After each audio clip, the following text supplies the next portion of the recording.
The crack of rifle fire split the pre-dawn silence of Forward Operating Base Wolverine, followed immediately by the distinct metallic ping that every soldier in 3rd Platoon had learned to mock.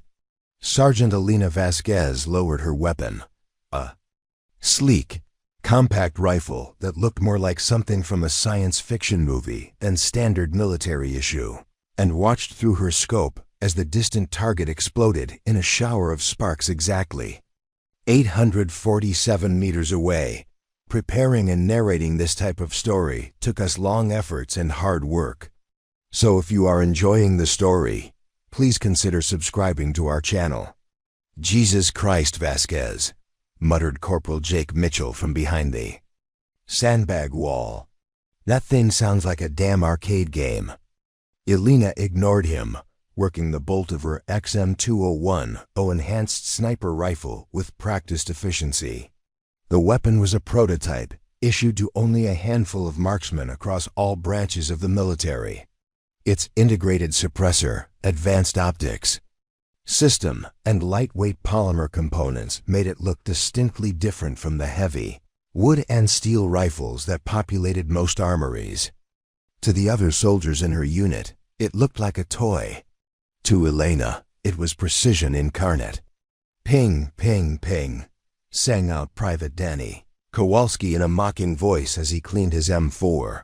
Sounds like my kid sister's cap gun. The laughter that followed was cut short by the sharp whistle of incoming mortar. Elena was already moving, her rifle slung across her back, sprinting toward the bunker as the first explosion rocked the compound.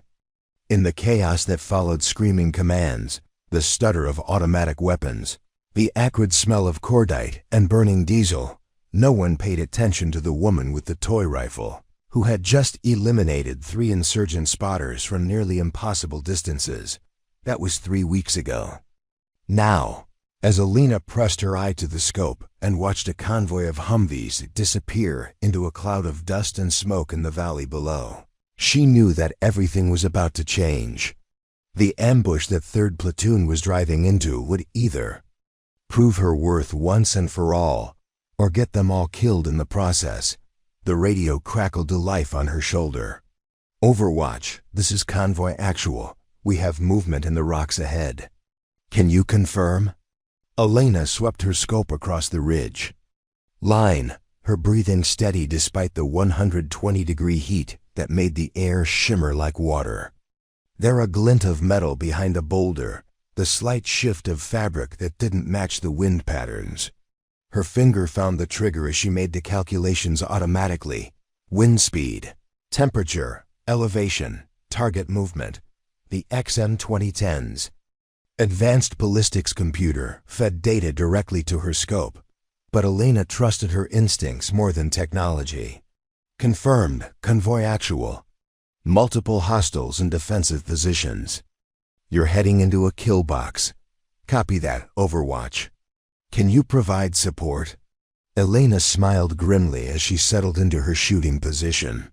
Around her, the other members of the Overwatch team, Mitchell, Kowalski, and Sergeant First Class Marcus Williams prepared their own weapons. But they were armed with standard M4S and a single M240 machine gun. Effective at close range, nearly useless at the distances they'd be engaging. Roger, Convoy Actual. Let's see what this toy can do. Before we dive deeper into this incredible story, I want to take a moment to thank you for watching. Creating and narrating these detailed, novel-length stories takes tremendous time and research to bring you the most engaging content possible. We're embarking on a journey of nearly 50,000 words together.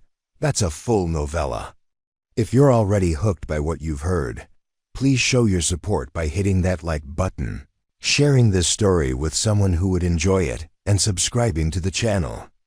Don't forget to ring the notification bell so you never miss our latest stories.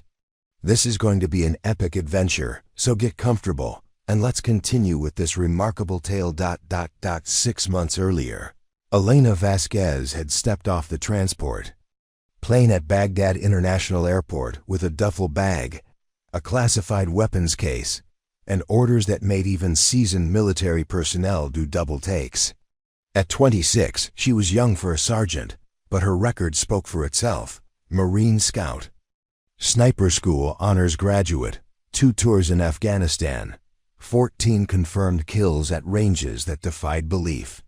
The XM2010 strapped to her back represented the bleeding edge of military technology, and she was one of only 12 soldiers in the entire theater chosen to field test it. 3rd Platoon's reaction to her arrival had been predictably mixed.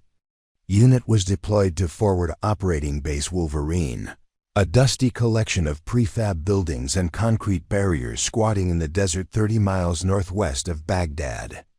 Their mission was route security and patrol support, unglamorous work that had settled into a routine of boredom punctuated by moments of absolute terror. Sergeant First Class Marcus Williams, the platoon's senior NCO, had been professional but distant during Elena's in-briefing. Williams was a career soldier, 22 years in the Army, with the weathered face and careful eyes of someone who had seen too much combat. He commanded respect through competence rather than bluster, and his soldiers followed him because they trusted his judgment completely. "Vasquez," he had said, looking over her orders, "says here you're attached to us as a designated marksman and weapons evaluator. We've got our own D. Corporal Mitchell. There handles that role just fine." Jake Mitchell had looked up from cleaning his rifle, a standard M14 enhanced battle rifle that had served him well through 2 deployments. He was typical of the unit's demographic: small-town background, steady under fire, suspicious of anything.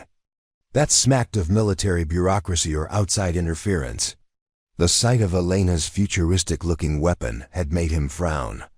"What's wrong with proven equipment?" Mitchell had asked. "That thing looks like something out of Star Trek." Elena had kept her response measured. The XM2010 incorporates lessons learned from 10 years of combat operations. Improved accuracy, reduced weight, modular design for different mission requirements. The Army wants field data on its performance in various combat scenarios. Field data, Private Danny Kowalski had snorted. Kowalski was 19, from Chicago, with the swagger that young soldiers develop to mask their inexperience. "We're not guinea pigs for some defense contractor's profit margins." The tension in the room had been palpable. Elena understood it. She was an outsider being imposed on a tight-knit unit, carrying experimental equipment that suggested their tried-and-true methods weren't good enough. In military culture, that kind of implication could be deeply offensive. Williams had studied her for a long moment before nodding. "You'll be part of 2nd Squad. Mitchell will coordinate with you on overwatch duties. Just remember, out here, we rely on each other. Doesn't matter what kind of fancy gear you carry if you can't be counted on when things go sideways." That first month had been a careful dance of mutual evaluation. Elena participated in routine patrols, manned guard towers during night watches, and accompanied convoy security details. She demonstrated her competence with standard infantry tasks while gradually introducing her specialized capabilities. The XM2010 performed flawlessly, but its distinctive appearance and sound signature made it a constant target for jokes and skepticism. The breakthrough had come during a routine patrol in a neighborhood known for insurgent activity. Elena's squad was providing security for an Army Corps of Engineers team surveying damage to a water treatment facility. The area had been cleared by Iraqi police, but Elena's training had taught her to trust nothing and verify everything. Through her scope, she had noticed something the others missed: a slight irregularity in the debris pattern around the destroyed building. Years of studying improvised explosive devices and insurgent tactics told her that someone had been there recently, someone who had taken care to camouflage their presence, but hadn't quite managed perfection. "Williams," she had radioed. "Quietly, recommend we alter our route. That building at our 2 o'clock shows signs of recent disturbance." Williams had trusted her instincts, directing the patrol around the suspicious structure. 20 minutes later, the building had exploded in a massive secondary blast that would have killed everyone in the vicinity. The insurgents had been using it as a bomb-making facility, and Elena's keen observation had potentially saved a dozen lives. After that incident, the jokes about her toy rifle had continued, but with a different undertone. The soldiers still didn't fully trust the experimental weapon, but they had begun to trust Elena herself. In military culture, that personal trust was far more important than equipment. Specifications. The real test of her capabilities came during her second month at Wolverine. 3rd Platoon had been tasked with providing overwatch for a convoy, traveling through a particularly dangerous stretch of highway known as IED Alley. The route passed through a series of hills and ridges that provided perfect positioning for ambushes, and several convoys had been hit there in recent weeks. Elena had positioned herself on a hilltop, with a clear view of the most likely attack positions. Her teammates Mitchell, Kowalski, and a machine gunner named Private First Class Tony Rodriguez had set up their own positions nearby. The convoy consisted of 5 vehicles carrying supplies and personnel to a remote outpost. The attack had come exactly where Elena predicted it would. Insurgents in well-concealed positions had opened fire with AK-47s and rocket-propelled grenades, disabling the lead vehicle and pinning down the convoy in a devastating crossfire. The range was nearly 600 meters, well beyond the effective reach of the M4 carbines carried by most of Elena's teammates. "I can't get a clear shot," Mitchell had radioed in frustration. "Too far out for accurate fire." Elena had already identified 3 separate firing positions and begun her engagement sequence. The XM-2010's advanced optics system automatically calculated range, windage, and bullet drop, but Elena barely glanced at the digital readout. Her training had taught her to trust her own calculations, to feel the shot rather than simply compute. Her first round had eliminated an insurgent who was attempting to maneuver with an RPG launcher. The suppressed rifle's distinctive ping had been audible even over the chaos of the firefight, and Elena had seen Kowalski shake his head in what she assumed was continued mockery. Her second shot had taken out a machine gunner who was pouring devastating fire into the convoy's position. Her third had eliminated what appeared to be the insurgent commander, a figure who had been coordinating the attack from a position of cover behind a large boulder. With their leadership eliminated and their heavy weapons knocked out, the remaining insurgents had quickly broken contact and fled. The convoy had been able to continue its mission with only minor casualties and vehicle damage. As Elena had packed up her equipment, Williams had approached her position. His expression had been thoughtful as he looked at the distant firing positions where her targets had fallen. 600 meters, he had said quietly. 3 for 3 under combat conditions. The XM-2010 is designed for precision at extended range, Elena had replied, keeping her tone professional. Williams had nodded slowly. "Maybe so, but the rifle doesn't make the shot. The shooter does." That had been the beginning of her real acceptance into the unit. The soldiers still joked about her weapon's appearance and sound, but now there was genuine respect mixed with the humor. Elena had proven that she could perform when it mattered most, and in a combat unit, that was the only credential that truly counted. Over the following weeks, Elena's role in the platoon had evolved naturally. She found herself increasingly called upon for long-range reconnaissance, threat assessment, and precision fire support.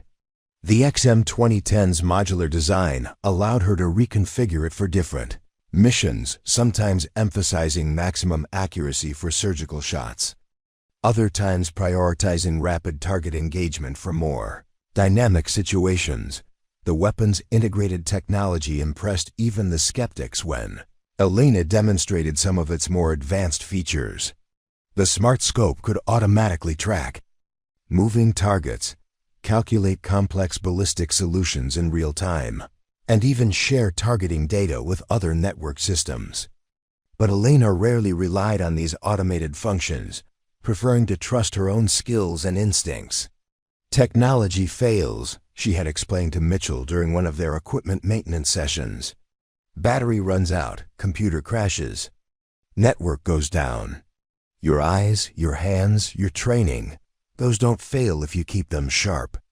Mitchell had been examining the XM-2010's construction with growing interest.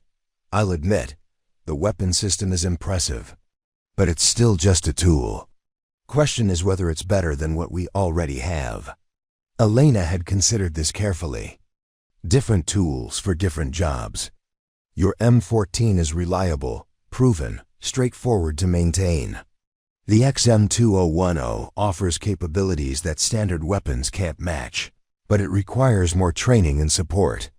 Whether that trade-off is worth it depends on the mission. This conversation had taken place just 1 week before the ambush that would change everything. Elena had been settling into her role as the platoon's designated marksman, earning trust through competence and professionalism. The experimental rifle had proven its capabilities, but remained something of a curiosity to most of the soldiers. What none of them could have predicted was how desperately they would need every advantage Elena and her toy rifle could provide. When 3rd Platoon found itself facing the most dangerous enemy they had ever encountered, the intelligence briefing that changed everything took place on a sweltering Tuesday morning in late June.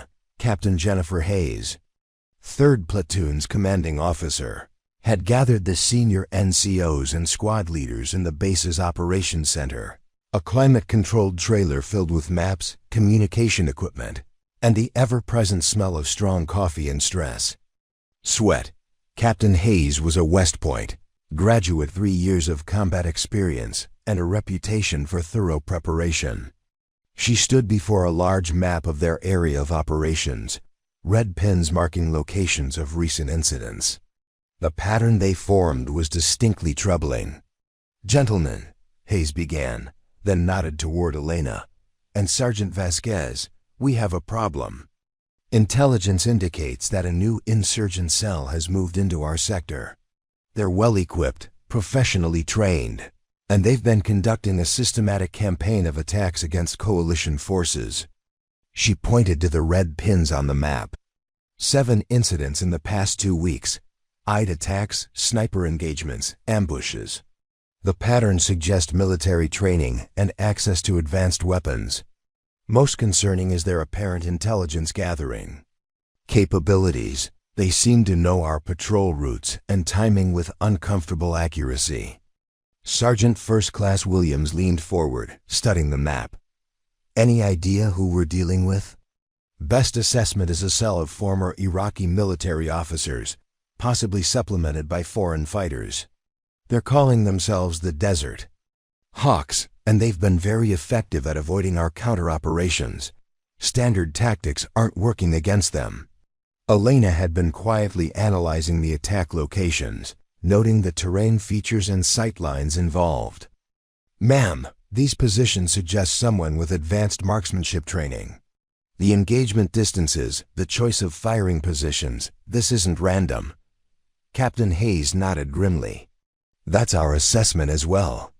Intelligence believes they have at least one highly skilled sniper, possibly trained by Russian or Iranian advisors. He's been responsible for 14 coalition casualties in the past month, all at ranges exceeding 800 meters. The room fell silent as the implications sank in. Most of their squad-designated marksmen were effective out to about 600 meters under ideal conditions. An enemy sniper operating at 800 meters would have a significant tactical advantage in the open terrain that characterized their operational area. "What's our response?" asked Staff Sergeant Mike Chun, the platoon's senior squad leader. "We're adapting our patrol patterns and security protocols," Hayes replied. "But we need to be prepared for the possibility of direct engagement with this threat. That's where Sergeant Vasquez and her weapon system may prove particularly valuable." Elena felt the weight of expectation settle on her shoulders. "Ma'am, The XM2010 is rated for accurate fire out to 1,200 meters. If we can identify this sniper's position, I should be able to engage him at any range he's likely to use. Should be able to, muttered Corporal Mitchell. That's a lot of confidence for an untested system. Elena met his gaze steadily. The system has been extensively tested. The question is whether I can perform under combat conditions against a skilled adversary. Williams intervened before the exchange could escalate. We'll know soon enough. Captain, what's our immediate tasking? Route security for supply convoy Alpha 7, Hayes replied. They're carrying critical medical supplies to Forward Operating Base Liberty. The route takes them through prime ambush terrain, and intelligence suggests the Desert Hawks may be planning an operation. She indicated a stretch of highway on the map that wound through a series of hills and ravines. We'll provide overwatch from elevated positions here, and here. Standard convoy escort protocols, but with emphasis on counter-sniper operations. Elena studied the terrain carefully. The route offered numerous potential firing positions for an enemy sniper, but it also provided excellent vantage points for her own operations. Ma'am, request permission to conduct a reconnaissance of the overwatch positions. I'd like to identify optimal firing positions and potential enemy locations. Granted. Williams, coordinate with Sergeant Vasquez on site preparation. I want detailed range cards and contingency plans for multiple scenarios. The meeting broke up with each squad leader receiving specific assignments and coordination requirements. As Elena gathered her equipment for the reconnaissance mission, she found herself confronting a mix of anticipation and anxiety. This would be her first engagement against a truly skilled adversary, and the experimental nature of her weapon added an additional layer of uncertainty. Williams approached her as she was checking her rifle's optics system. Vasquez, a word. They stepped outside the operations center into the blazing heat of the Iraqi afternoon. Williams' expression was serious as he lit a cigarette and took a long drag. I want to be clear about something, he said. The men are starting to trust you, but they're still not sold on that rifle. If this engagement goes sideways, if that fancy equipment fails when we need it most, it's going to undermine everything. You've built here, Elena nodded. I understand, Sergeant. The weapon won't fail. The question is whether I'm good enough to use it effectively. That's what I like about you, Vasquez. You don't oversell your capabilities. Williams took another drag.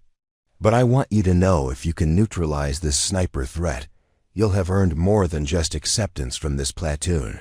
You'll have their loyalty. And if I can't? Williams' smile was grim. Then we'll probably all be too dead to worry about it. The reconnaissance mission took place that evening, as the desert heat began to subside into the merely unbearable. Elena, accompanied by Williams and 2 other soldiers, conducted a detailed survey of the potential overwatch positions. She used her rifle's advanced optics to identify optimal firing positions, calculate ranges to likely enemy locations, and develop contingency plans for various scenarios. The terrain was challenging but offered excellent opportunities for long-range engagement. Elena identified 3 primary firing positions that would allow her to cover the most likely ambush sites along the convoy route. Each position offered different advantages: maximum range, concealment, multiple escape routes, and she prepared detailed range cards for all 3. As they worked, Elena found herself thinking about the enemy sniper they might face. Professional training, military experience, intimate knowledge of the terrain, all advantages that couldn't be overcome by technology alone. The XM2010 was an exceptional weapon, but it was still just a tool. The outcome of any engagement would depend on skill, training, and mental toughness. Penny for your thoughts, Williams said as they completed their survey of the final position. Just thinking about what we might be facing tomorrow, Elena replied. If this Desert Hawk sniper is as good as the intelligence suggests, it's going to come down to who makes the first mistake, Williams nodded. In my experience, that's usually decided by preparation and patience, both of which you seem to have in abundance. As they made their way back to base, Elena felt a strange calm settling over her. The uncertainty was being replaced by focused determination. Tomorrow would test everything she had trained for, everything she believed about herself as a soldier and a marksman. The XM201 might look like a toy to her fellow soldiers, but Elena knew it represented something far more significant, the evolution of military technology and tactics. Tomorrow's engagement would be more than just a firefight between individual snipers. It would be a test of whether advanced technology could provide a decisive advantage on the modern battlefield. Back at base, Elena spent the evening in careful preparation. She cleaned and inspected every component of her weapon system, verified the accuracy of her optics, and reviewed the intelligence reports one more time. The routine was both practical and psychological, the familiar rituals of a professional preparing for combat. As she settled down for what sleep she could manage, Elena's last thought was about the sounds her rifle made when fired. That distinctive metallic ping that her teammates mocked might be the last sound the Desert Hawk sniper ever heard. She hoped it would be loud enough for him to hear it coming. The convoy departed Forward Operating Base Liberty at 05:00 hours. Just as the first pale light of dawn began to reveal the harsh landscape of the Iraqi desert, Elena had been in position on her primary overwatch site since 0430. Her XM201 set up with a clear field of view across the valley floor, where the highway carved its way through the hills. The position she had chosen offered excellent visibility, but required precise shooting. The average engagement range to likely ambush sites was 750 meters, with some potential targets as far out as 950 meters. Well within the XM2010's capabilities, but demanding maximum precision under combat conditions. Through her scope, Elena could see the 5-vehicle convoy making steady progress along the highway. The lead vehicle was an up-armored Humvee mounting a .50 caliber machine gun, followed by 2 supply trucks, another gun truck, and a trailing security vehicle. Standard convoy configuration for this type of mission, Williams' voice crackled over the radio from his position 200 meters to Elena's. Right. Overwatch 1. Convoy is entering the danger area. All stations maintain heightened awareness. Elena swept her scope across the ridgeline opposite her position, looking for any sign of enemy movement. The advanced optics revealed incredible detail. She could make out individual rocks, scraggly desert plants, even the heat shimmers rising from sun-warmed stone.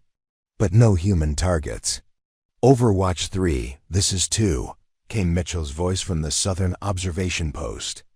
I've got movement in the rocks at grid 142 to 387, possible personnel, but I can't get a positive identification at this range. Elena adjusted her scope to the coordinates Mitchell had provided. At nearly 900 meters, the target was at the very edge of Mitchell's effective range with his M14, but well within the XM2010's capabilities. Through her optics, she could clearly see what had caught Mitchell's attention, the slight shifting of fabric that didn't match the wind patterns, the metallic glint of a weapon barrel. Overwatch 2, I have positive identification on enemy personnel.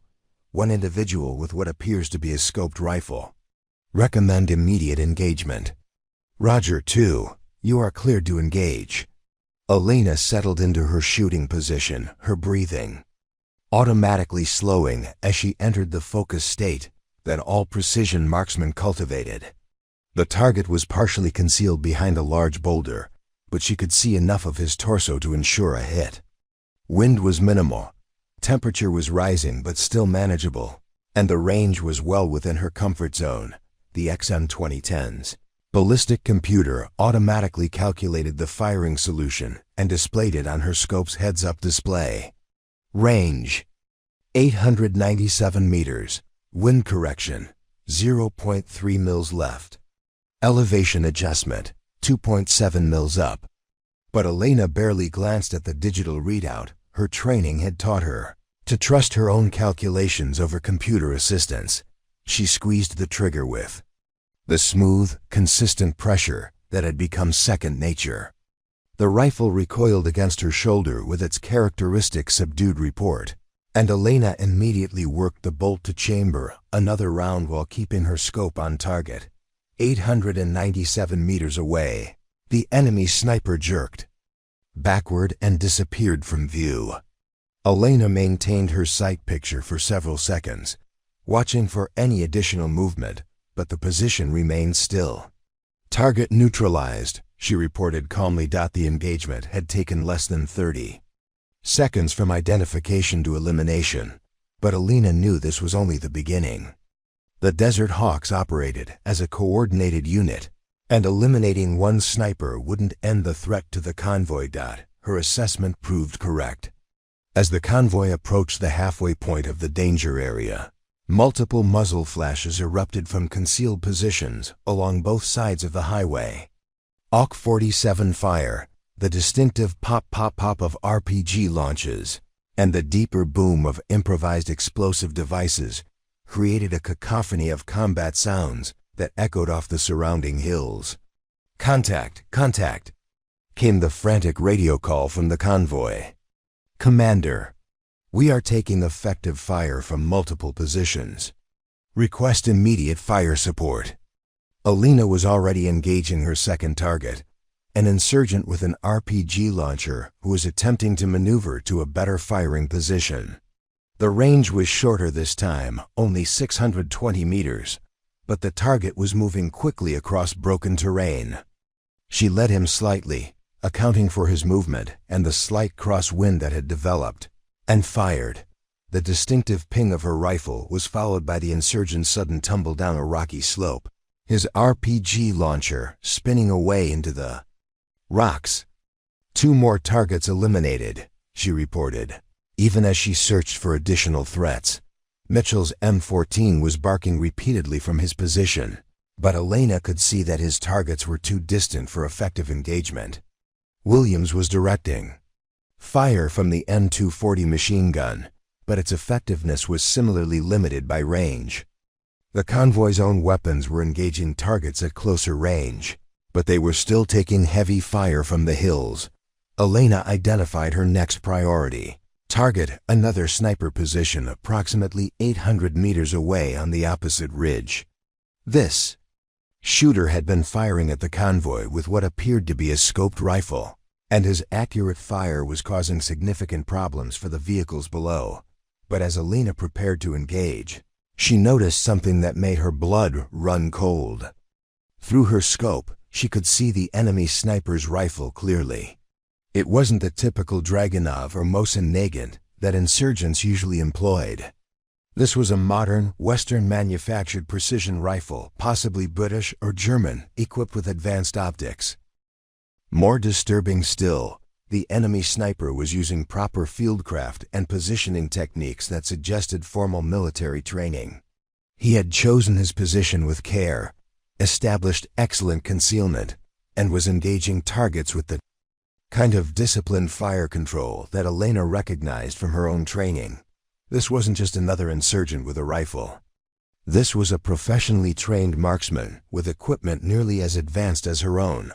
Elena settled into her shooting position with extra care, knowing that this engagement would be far more challenging than the previous ones. Her opponent was clearly skilled and well-equipped. Any mistake on her part could be fatal not just for herself, but for the soldiers in the convoy below. Through her scope, she could see the enemy sniper adjusting his position slightly, probably preparing for another shot at the convoy. Elena had perhaps seconds before he fired again, and at this range, his shot would almost certainly be lethal to whoever he was targeting. She controlled her breathing, made her final adjustments for range and wind, and began her trigger squeeze. The familiar routine of precision marksmanship, sight alignment, breathing, trigger control, follow-through played out in the space of heartbeats. The XM2010 fired with its characteristic subdued report and metallic ping. Elena maintained her sight picture, watching through the scope as her bullet covered the 800 meters to its target in just over 1 second. The enemy sniper's rifle flew from his hands as he collapsed backward into the rocks. Elena had aimed for center mass on his torso, and from the way he fell, she was confident the shot had been immediately incapacitating. "Priority target eliminated," she reported. "Enemy sniper is down." With their most dangerous asset neutralized, the remaining insurgents began to break contact. Elena continued to engage targets of opportunity, her precise fire eliminating insurgents who were attempting to maneuver for better positions or escape routes. Each shot was carefully aimed and deliberately placed, the XM2010's accuracy and her own skills allowing her to engage targets that would have been impossible for conventional infantry weapons. The firefight lasted 18 minutes total. When the smoke cleared and the convoy was able to continue its mission, Elena's precise fire had accounted for 7 confirmed enemy casualties, including the professional sniper who had posed the greatest threat. As Elena began to pack up her equipment, Williams approached her position. His face was grim, but she could see respect in his eyes. "Hell of a shooting, Vasquez. That last target, the one with the fancy rifle, he was putting rounds within inches of the convoy commander's position. If you hadn't taken him out when you did ... Elena nodded. "Professional training, professional equipment. We were fortunate to identify him when we did." Williams studied her for a moment. 7 targets, ranges from 620 to 897 meters, under combat conditions. "I've seen a lot of marksmen in 22 years, Vasquez. That was exceptional shooting." Elena felt a mixture of satisfaction and unease. The engagement had gone well, but it had also revealed something troubling about the enemy they were facing. The Desert Hawks weren't just well-trained insurgents, they had access to advanced weapons and professional military advisors. "Sergeant," she said, "I think we need to brief intelligence about that sniper's equipment. That wasn't standard insurgent weaponry." Williams nodded grimly. "Already thinking the same thing. This was just the opening round, wasn't it?" Elena looked out across the valley where the convoy was disappearing into the distance, its mission successfully completed. But she couldn't shake the feeling that they had just engaged the reconnaissance element of a much larger threat. "Yes, Sergeant, I think it was. We're deep into this incredible story now, and I hope you're as captivated as I am by these unfolding events. The amount of effort that goes into researching, writing, and narrating these novel-length stories is immense. We're talking about creating content equivalent to a published book. But it's worth it to bring you stories that truly engage and transport you to another world. If you're enjoying this journey so far, please take a second to like this video and share it with friends who appreciate great storytelling. Your support means everything and helps us continue creating these detailed, epic narratives. We still have so much more to discover together. So let's see how this situation unfolds. The intelligence debrief took place 3 hours after the convoy engagement in the secure communications facility at Forward Operating Base Wolverine.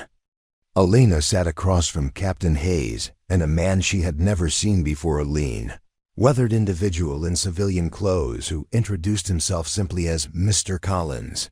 From military intelligence, Collins had been studying photographs of the equipment recovered from the eliminated enemy sniper position. The rifle was indeed a German-manufactured precision weapon, equipped with advanced optics and custom modifications that suggested professional gunsmithing. Even more concerning were the other items found at the site: night vision equipment, advanced communications gear, and intelligence materials that indicated sophisticated operational planning. "Sergeant Vasquez," Collins said, his voice carrying the flat tones of a professional intelligence analyst, "your engagement this morning eliminated a significant threat. Based on the equipment and documentation we recovered, this individual was almost certainly a foreign advisor, possibly Russian Spetsnaz or Iranian Quds Force." Elena felt a chill despite the air conditioning. "Sir, that would suggest a level of international involvement that goes well beyond local insurgent activity." "Exactly. We believe the Desert Hawks have received extensive training and equipment from foreign sources. Your elimination of their primary sniper has likely disrupted their operational capability, but it may also escalate their response." Captain Hayes leaned forward, studying the intelligence material spread across the table. "What kind of escalation are we talking about?" Collins' expression was grim. "Best case scenario, they withdraw from the area and seek a softer target.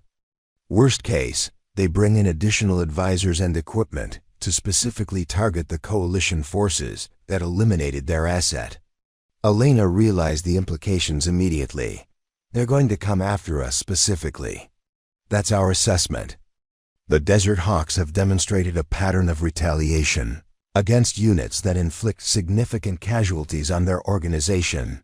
Your precision fire this morning eliminated 7 of their personnel, including a high-value foreign advisor. They'll want revenge." The weight of this revelation settled over the room. Elena had been focused on the tactical success of the morning's engagement, but now she understood that her effectiveness had potentially painted a target on 3rd Platoon. "What's our response?" she asked. Captain Hayes answered.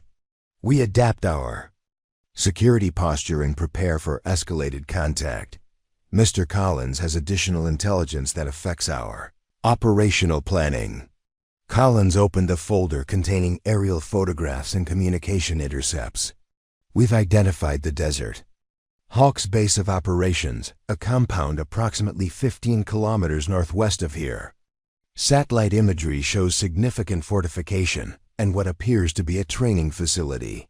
They're not just planning attacks, they're building capability." Elena studied the photographs with growing concern. The compound was extensive and well defended, with clear fields of fire and obvious anti-aircraft preparations. This wasn't a temporary insurgent hideout, it was a permanent military installation.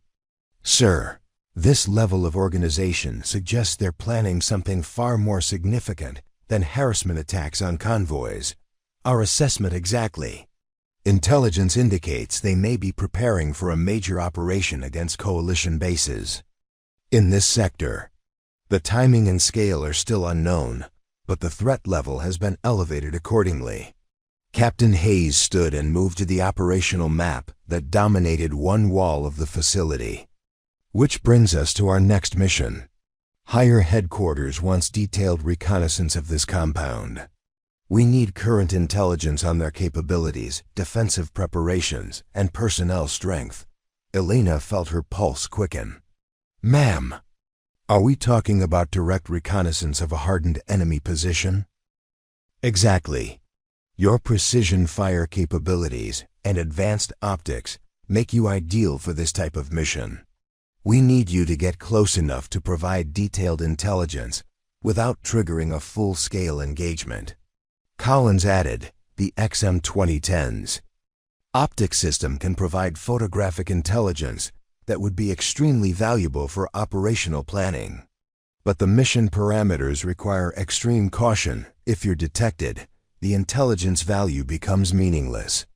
Elena considered the tactical challenges involved. Approaching within observation range of a fortified enemy compound would require careful planning, exceptional fieldcraft, and probably a significant amount of luck.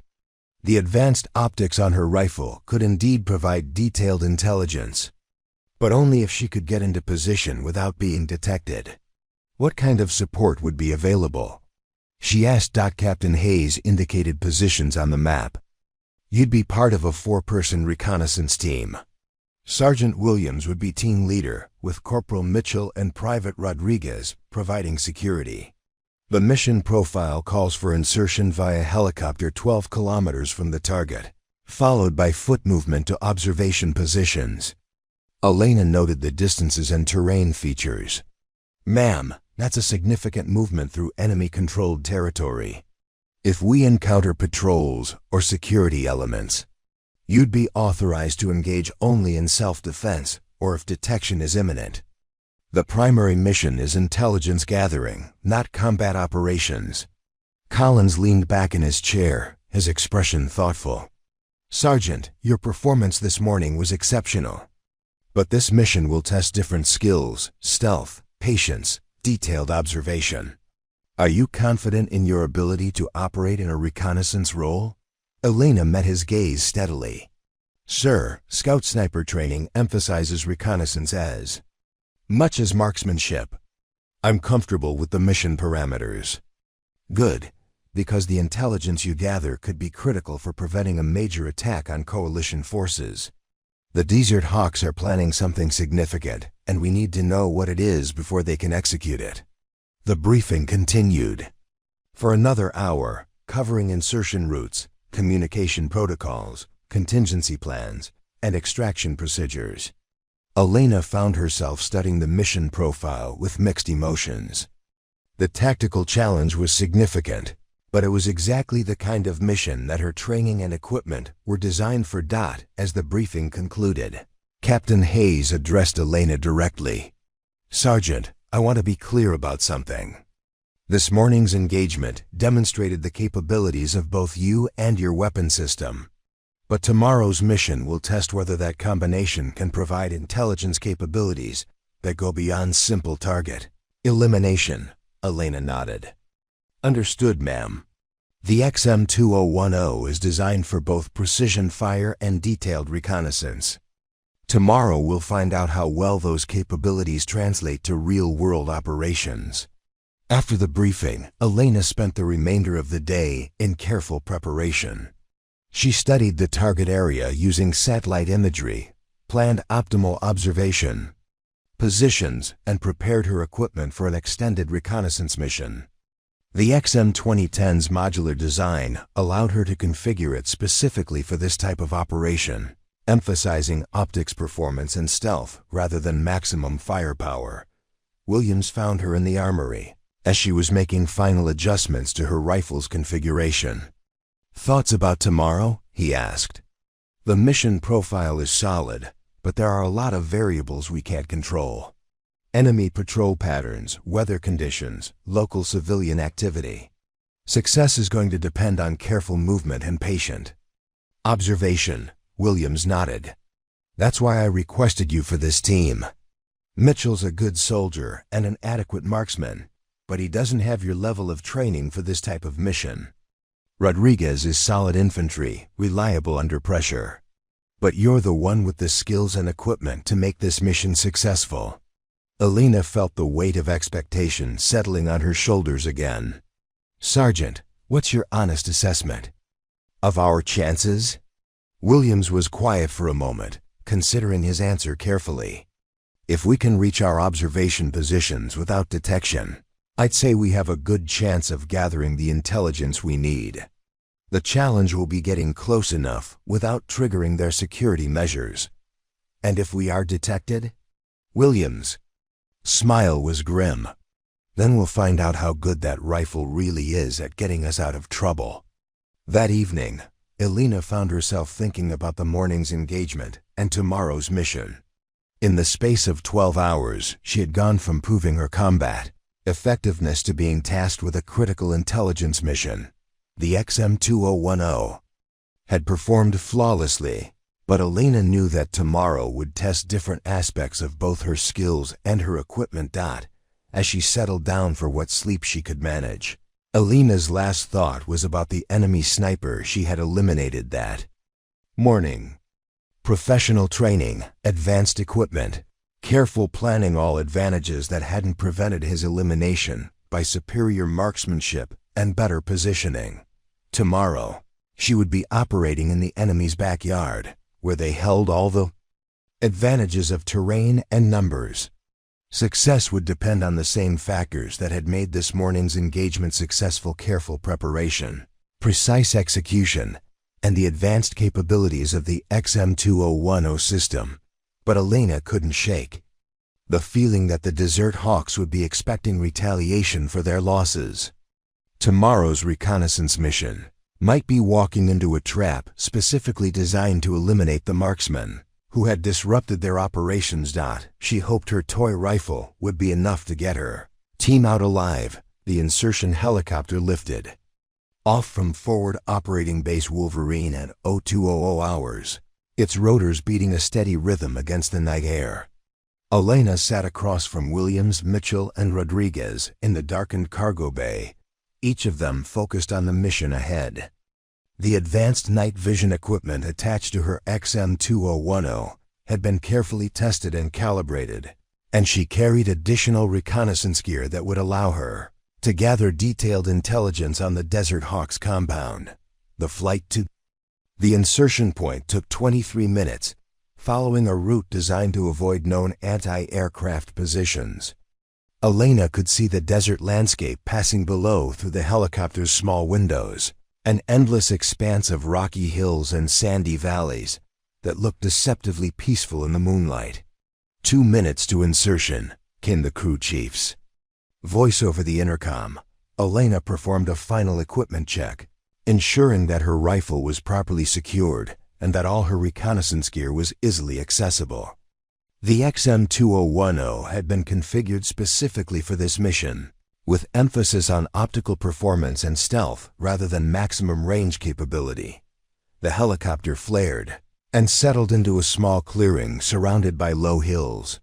The team quickly disembarked, their equipment and weapons creating minimal noise as they moved away from the landing zone.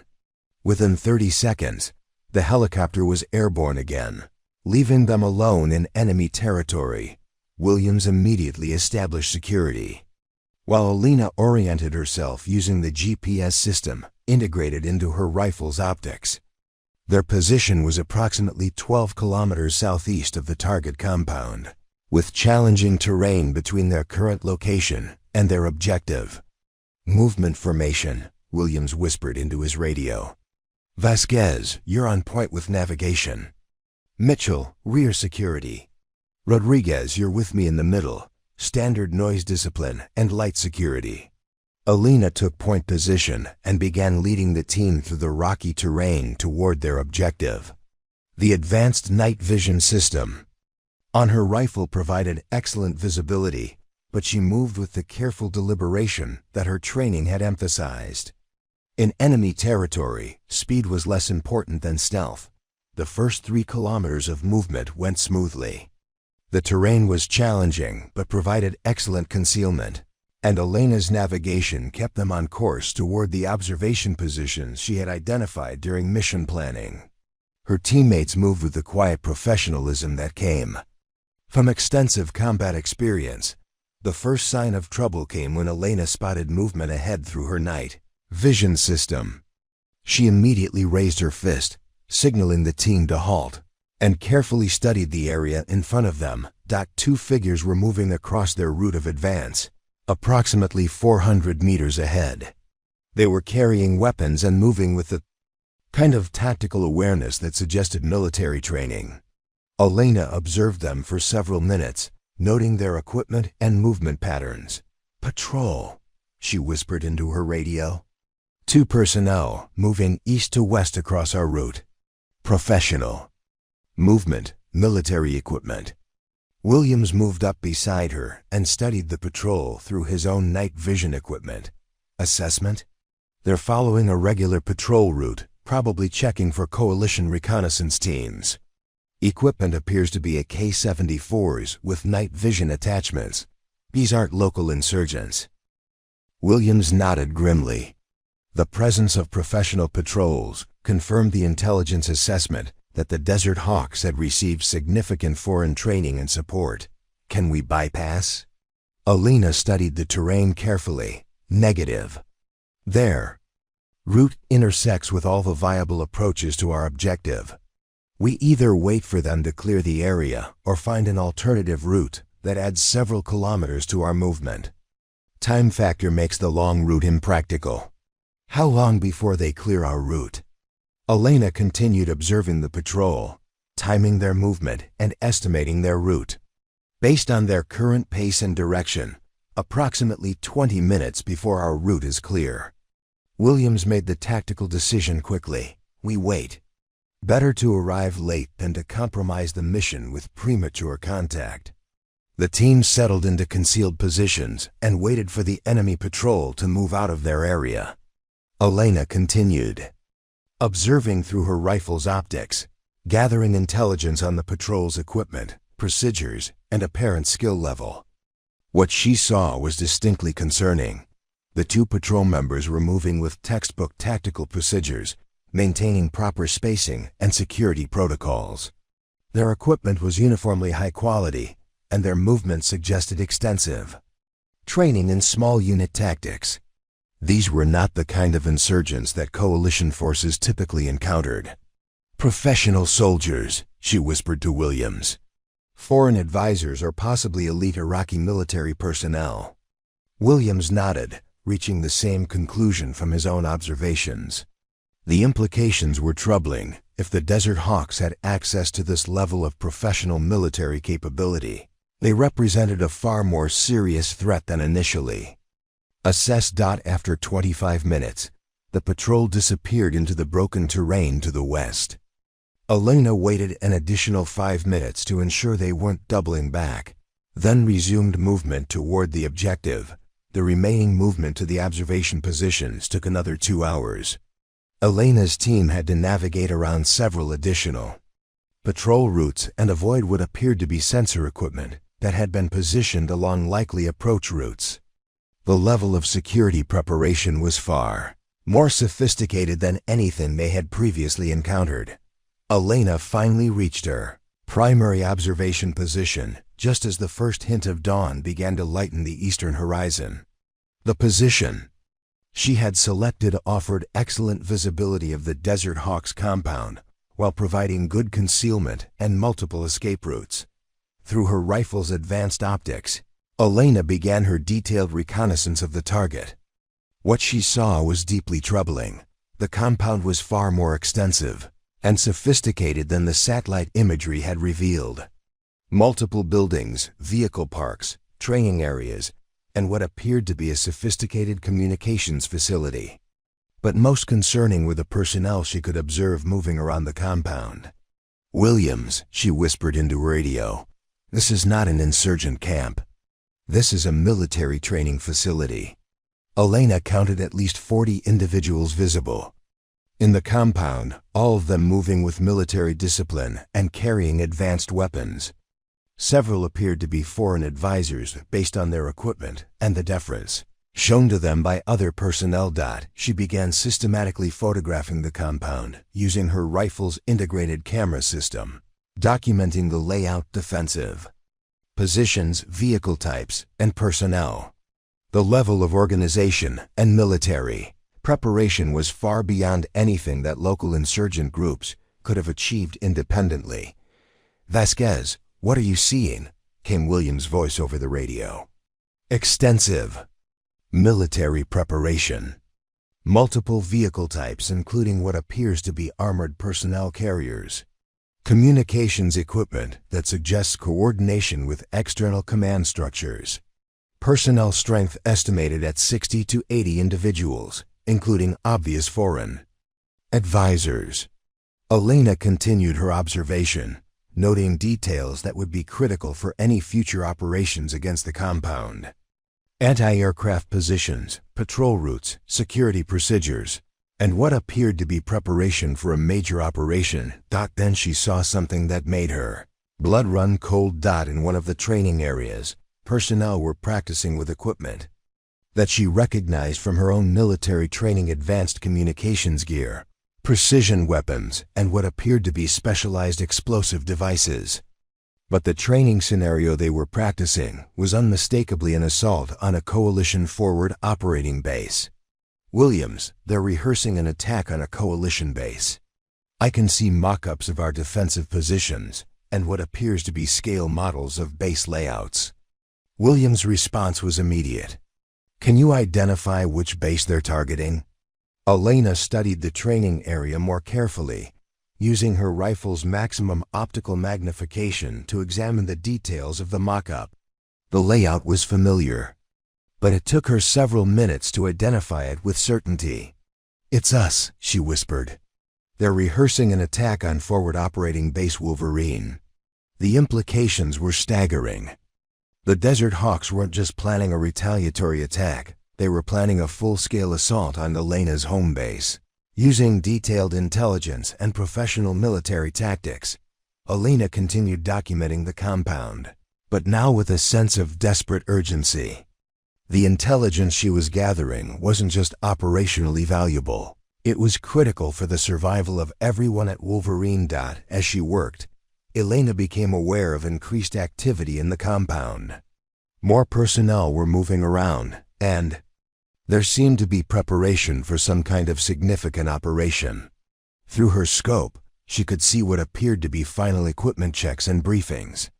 "Williams, activity level is increasing significantly. This looks like preparation for immediate operations." Timeline assessment? Elena studied the activity patterns, drawing on her training in intelligence analysis. Based on the preparation, activity, and equipment staging, I'd estimate they're planning to launch their operation within the next 24 to 48 hours. Williams' response carried the weight of command decision. "Continue documentation. We need every detail you can gather before we extract."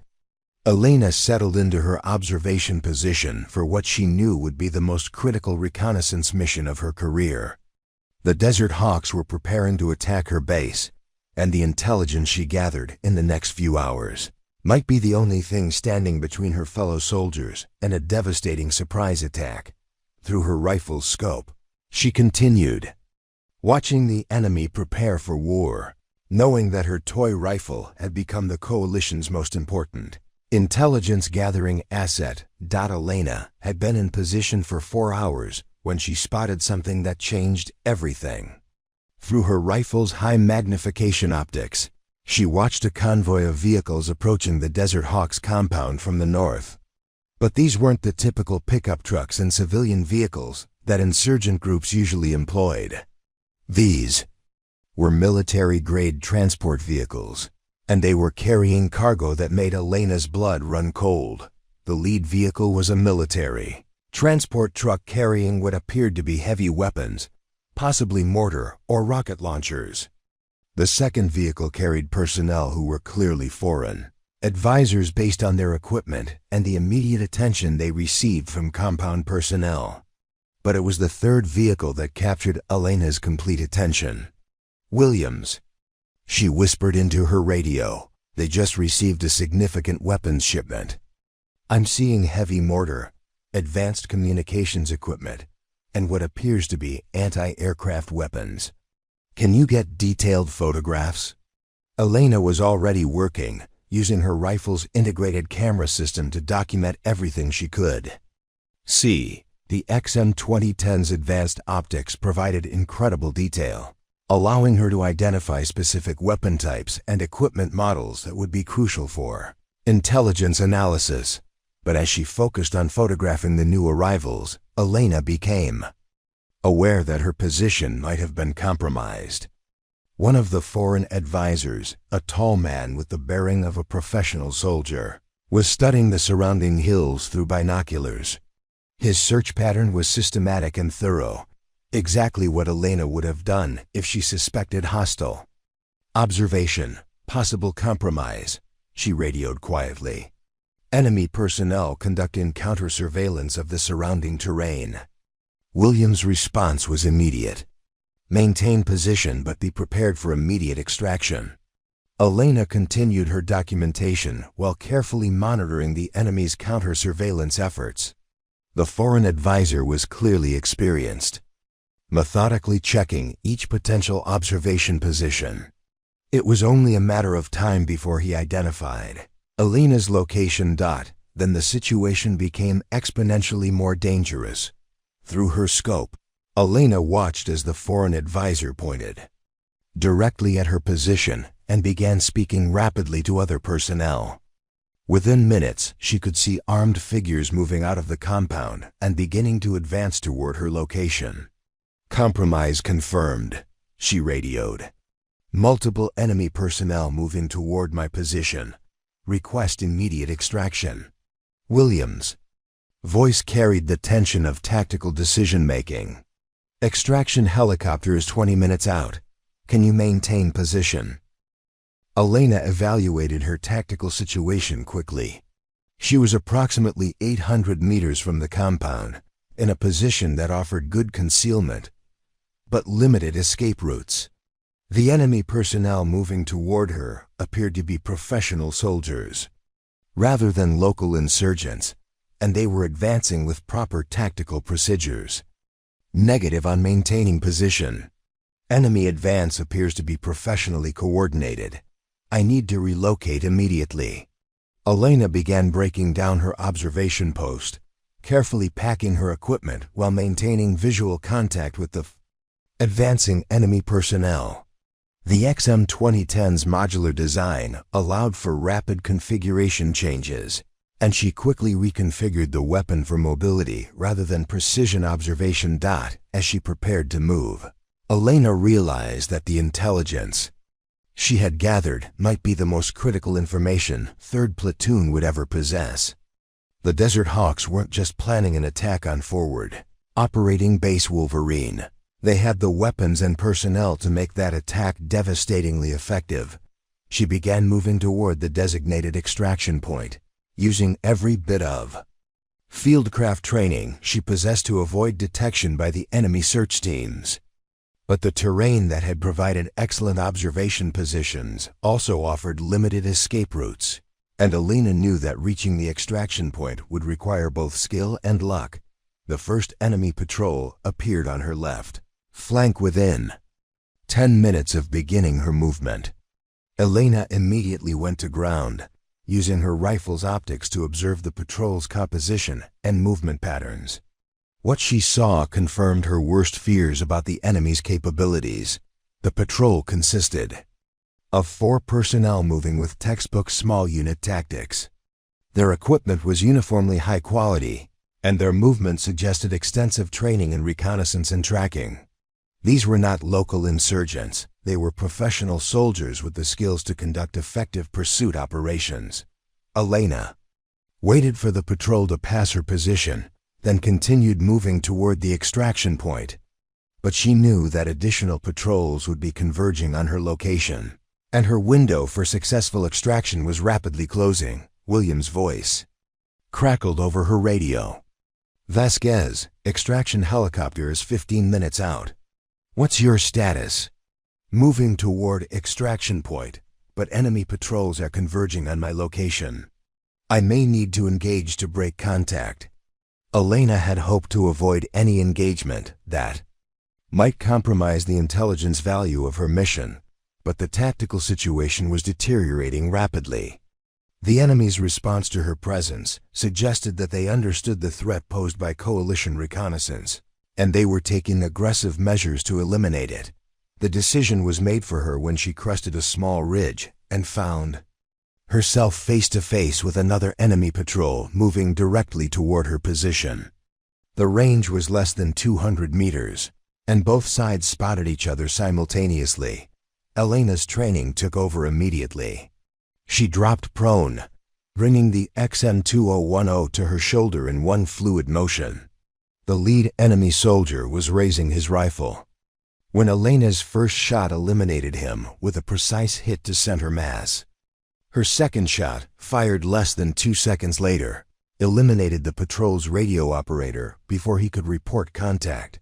The remaining 2 patrol members immediately took cover and began returning fire with their AK-74s, but their automatic weapons were designed for volume of fire rather than precision, and their shots were passing well over Elena's position.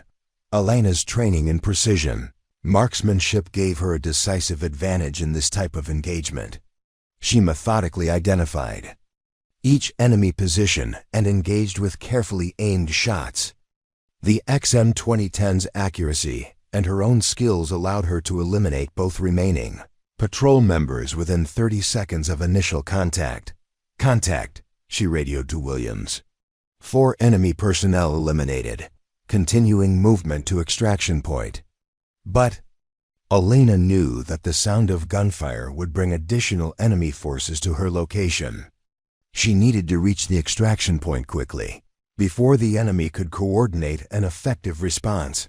She resumed movement at maximum speed consistent with maintaining stealth. The terrain was challenging, but Elena's physical conditioning and tactical training allowed her to maintain rapid progress toward the extraction point. Williams' voice came over the radio again. "Extraction helicopter is 10 minutes out. Multiple enemy vehicles moving from the compound toward your area. You need to reach the extraction point quickly." Elena could see dust clouds in the distance that marked the approach of enemy vehicles. The Desert Hawks were responding to her reconnaissance mission with the kind of coordinated reaction that confirmed their professional military capabilities. She reached the extraction point with 7 minutes to spare, establishing a defensive position that would allow her to protect the landing zone from enemy ground forces. Williams, Mitchell, and Rodriguez were already in position, their weapons oriented toward the most likely enemy approach routes. "Helicopter inbound," Williams announced. 2 minutes to pick up. Elena could hear the distinctive sound of the extraction helicopter approaching, but she could also see enemy vehicles reaching positions where they could interdict the extraction. The situation was about to become very complicated. The first enemy vehicle appeared on a ridgeline, 600 meters from the extraction point, just as the helicopter entered its final approach. Elena immediately recognized the threat: a technical vehicle. Mounting what appeared to be a heavy machine gun or small cannon, without hesitation, Elena brought her rifle to bear on the enemy vehicle. The range was challenging and the target was partially concealed, but the XM-2010's capabilities and Elena's training made the shot possible. She aimed for the vehicle's gunner, calculating the range, wind effect, and target movement in the space of seconds. The rifle's ballistic computer provided firing data, but Elena trusted her own instincts as she squeezed the trigger. The shot was perfect. 600 meters away, the enemy gunner collapsed, and the technical vehicle's threat was eliminated. Just as the extraction helicopter touched down, Elena and her team quickly boarded the helicopter, which immediately lifted off and began evasive maneuvers to avoid possible anti-aircraft fire. As they gained altitude, Elena could see multiple enemy vehicles converging on the extraction point they had just vacated. "Intelligence mission successful," Elena reported to Williams over the helicopters. "Intercom.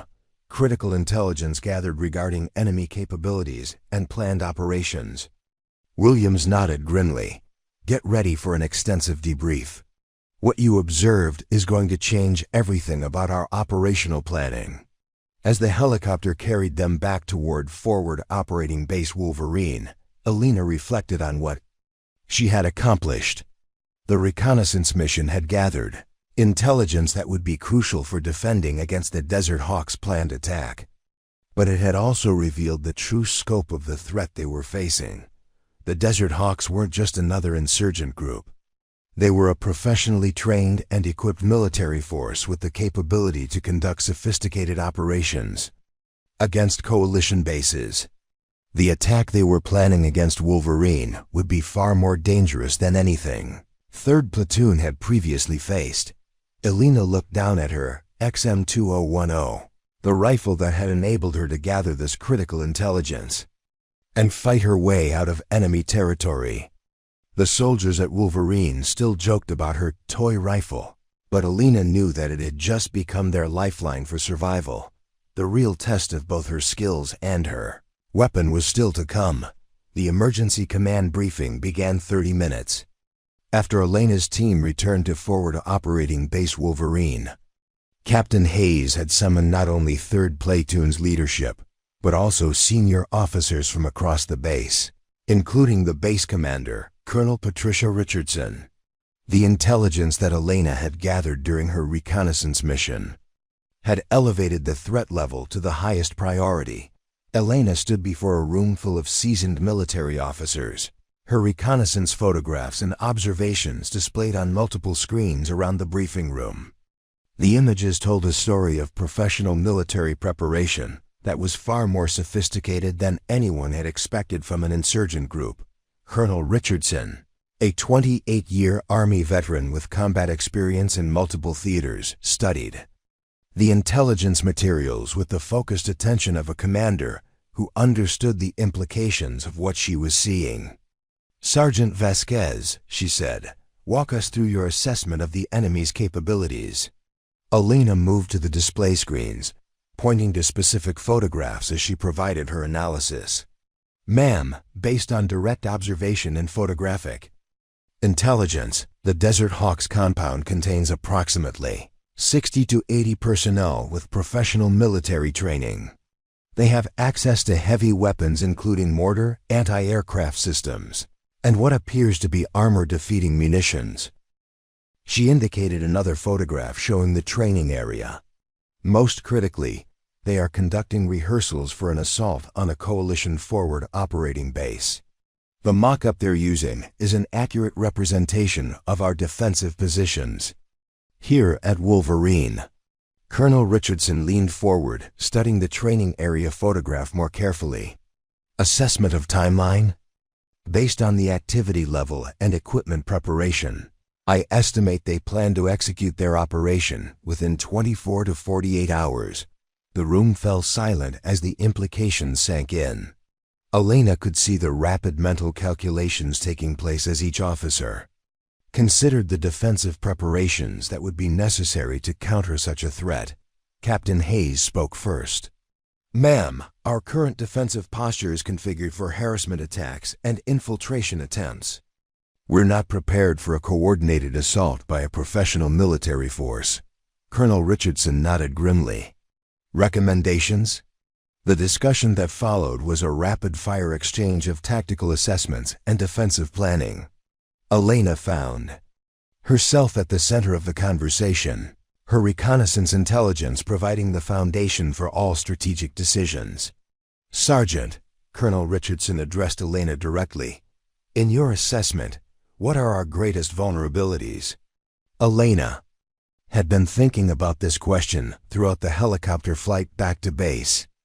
"Ma'am, their rehearsal suggests they plan to neutralize our heavy weapons positions first, followed by simultaneous assaults on multiple sectors. They appear to have detailed intelligence on our defensive positions and procedures, which means we need to alter our defensive preparations," said Major James Foster, the base's operations officer. "Change positions, modify procedures, create advantages they haven't prepared for." Elena nodded. "Additionally, their professional military training suggests they'll adapt quickly to changed conditions. Our defensive plan needs to include contingencies for their ability to modify their assault based on initial results." Colonel Richardson stood and moved to the large map of the base that dominated one wall of the briefing room. "Priority 1 is hardening our defensive positions. Priority 2 is establishing overlapping fields of fire that can counter their expected assault routes. Priority 3 is ensuring we have rapid response capabilities for unexpected threats." She turned back to Elena. "Sergeant, your precision fire capabilities and advanced optics make you critical for our defensive planning.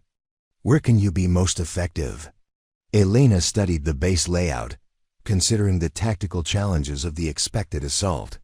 "Ma'am, the enemy's greatest advantage will be their coordination and professional training.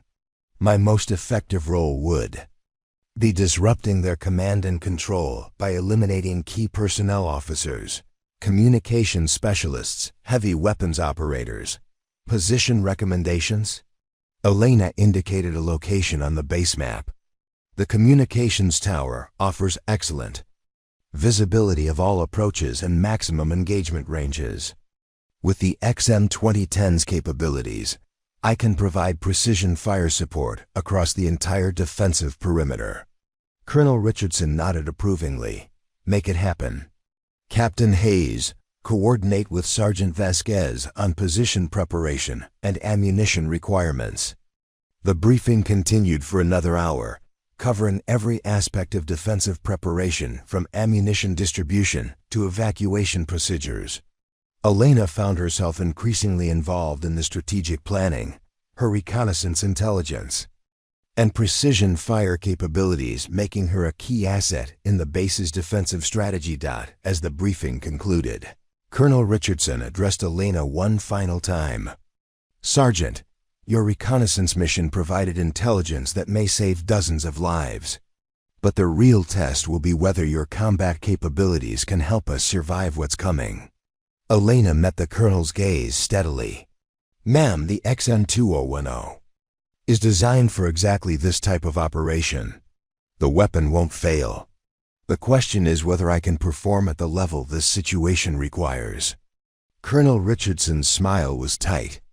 Based on your record and today's performance, I have confidence in both you and your equipment. Don't let us down. As Elena left the briefing room, she found Williams waiting for her in the corridor. His expression was thoughtful as he fell into step beside her. Hell of a thing, Vasquez. 24 hours ago, the men were joking about your toy rifle. Now you're central to our entire defensive strategy. Elena nodded, feeling the weight of expectation settling on her shoulders again. The intelligence gathering was successful, but the real challenge is still ahead. If the Desert Hawks are as professional as they appeared, this is going to be the most difficult engagement any of us have faced. Williams stopped walking and turned to face her. Question for you, Sergeant. Honest assessment, can you handle what's coming? Elena considered the question carefully. The enemy she had observed was professionally trained, well-equipped, and highly motivated. The assault they were planning would test every aspect of her training and equipment. Sergeant, I can eliminate individual targets at extended range with high accuracy. But what's coming is going to be a coordinated assault by multiple professional soldiers. Success will depend on more than just marksmanship. It will require tactical awareness, target prioritization, and sustained performance under extreme pressure. Williams nodded approvingly. That's the kind of honest assessment I expect from a professional soldier. Now let me ask you something else. Are you ready for what happens if that rifle fails? If the technology breaks down when we need it most? Elena met his gaze directly. Sergeant, I'm a soldier first and a marksman second. If the XN-2010 fails, I'll continue fighting with whatever weapons are available, but the rifle won't fail. The technology is robust and the system is reliable. Williams' expression was skeptical. Technology always fails, Vasquez, usually at the worst possible moment. Elena understood his concern. Williams had survived 22 years in the Army by trusting proven equipment and established procedures. The XM-2010 represented new technology with unknown reliability factors. Sergeant, the rifle has backup systems for every critical function. Manual operation, backup optics, conventional ammunition compatibility. Even if every electronic system fails, it still functions as a precision rifle. Williams nodded slowly. Good, because tomorrow we're going to find out if all that advanced technology is worth the hype. Elena spent the remainder of the day in intensive preparation.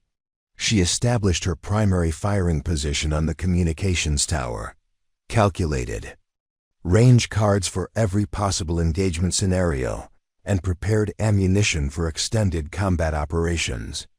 The XM-2010's modular design allowed her to configure the weapon for maximum effectiveness in defensive operations. As evening approached, Elena found herself joined by other members of 3rd Platoon who were curious about her preparations. Mitchell climbed up to the communications tower position, studying Elena's setup with professional interest. Impressive field of view, he admitted.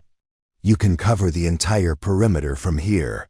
Elena nodded, adjusting her rifle's position on its bipod. Maximum engagement range is approximately 1,100 meters to the eastern approach routes. The enemy's training suggests they'll attempt to neutralize this position early in their assault. Kowalski joined them on the tower, carrying his M4 carbine and looking nervous about the expected attack. "Vasquez, what are our chances tomorrow?" Elena considered the question carefully. "The enemy has advantages in numbers, coordination, and tactical surprise. But we have advantages in defensive positioning, supporting firepower, and interior lines of communication. The outcome will depend on execution under pressure." Mitchell was studying the enemy's most likely approach routes through Elena's scope. "That's a lot of ground to cover with precision fire. Can you maintain accuracy under sustained combat conditions?" Elena had been wondering the same thing. The XM2010 was designed for precision marksmanship, but tomorrow's engagement would require sustained fire at multiple targets over an extended period. Mental fatigue and physical stress could degrade accuracy significantly. The rifle is designed for sustained operations, and I've trained for extended engagements. But you're right, maintaining precision under combat stress will be challenging. Williams joined the group on the tower, bringing coffee and a tactical radio. Latest intelligence update from Colonel Richardson. Satellite imagery shows increased activity at the Desert Hawks compound. Best estimate is they'll launch their attack before dawn tomorrow. Elena felt her pulse quicken. After all the preparation and planning, the moment of truth was rapidly approaching. Tomorrow would test everything she had trained for, everything the XM2010 was designed to accomplish. "Sergeant," she said to Williams, "I want you to know whatever happens tomorrow, 3rd Platoon has been the best unit I've served with. You've given me the chance to prove what this weapon system can accomplish." Williams' expression was serious. "Vasquez, tomorrow we'll all find out what we're really made of. That rifle might be the difference between victory and disaster." Elena looked out across the darkening landscape, knowing that somewhere in the distance, professional soldiers were making final preparations for an assault designed to overrun her base and kill her friends. Tomorrow, her toy rifle would either justify every bit of faith that had been placed in it, or fail at the moment when failure meant death for everyone she had come to care about. The night was going to be very long. Elena couldn't sleep.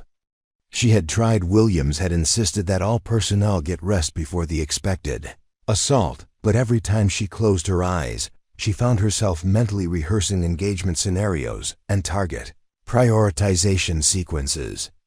At 03:00 hours, she gave up on sleep entirely and made her way back to her firing position on the communications tower. The desert night was surprisingly cool, with a slight breeze that would affect long-range shooting, but wasn't strong enough to significantly impact her accuracy. Elena performed a final check of her equipment, ensuring that every system was functioning properly and that she had adequate ammunition for sustained combat operations. The XM2010 had been configured for maximum effectiveness in defensive operations. She carried 200 rounds of match-grade ammunition, divided between armor-piercing and explosive-tipped rounds for different target types. The rifle's integrated night vision system had been calibrated for the local conditions, and she had backup optics in case the primary system was damaged. Williams found her on the tower at 03:30, carrying 2 cups of coffee and a tactical radio. Couldn't sleep either? Elena accepted the coffee gratefully. Too much adrenaline. I keep running through engagement scenarios. Williams settled into a position beside her, studying the approaches to the base through his own night vision equipment. Latest intelligence. Update came in 20 minutes ago. Satellite imagery shows the Desert Hawks moving into assault positions. Best estimate is first contact within the next 2 hours. Elena felt her heart rate increase slightly. After days of preparation, the moment of truth was finally approaching. Any changes to their expected tactics? Negative. Intelligence still indicates a coordinated assault on multiple sectors, with emphasis on neutralizing our heavy weapons positions. They appear to be following the plan they rehearsed. Elena adjusted her rifle's position, checking the fields of fire toward each expected enemy approach route. That gives us an advantage. We know their plan, and we've prepared accordingly. Williams nodded, but his expression remained concerned. Question is whether our preparations are adequate for what they're bringing. Professional military training, advanced weapons, numerical superiority. That's a lot of advantages on their side. Elena understood his concern. Despite all their defensive preparations, 3rd Platoon was still significantly outnumbered by an enemy force with professional military capabilities. The outcome of the engagement would depend on their ability to disrupt the enemy's coordination and eliminate key personnel before the assault could gain momentum. Sergeant, what's the latest on our supporting firepower? Williams checked his tactical radio. Artillery support is on standby, but the enemy's positions are too close to our own for effective fire missions once the assault begins. Air support is available, but response time is 30 minutes minimum. For the first phase of the engagement, we're on our own. Elena nodded, having expected as much. Forward Operating Base Wolverine was positioned to provide patrol support and route security, not to repel sustained assault by professional military forces. Their defensive capabilities were adequate for typical insurgent attacks, but would be severely tested by what was coming. Personnel status?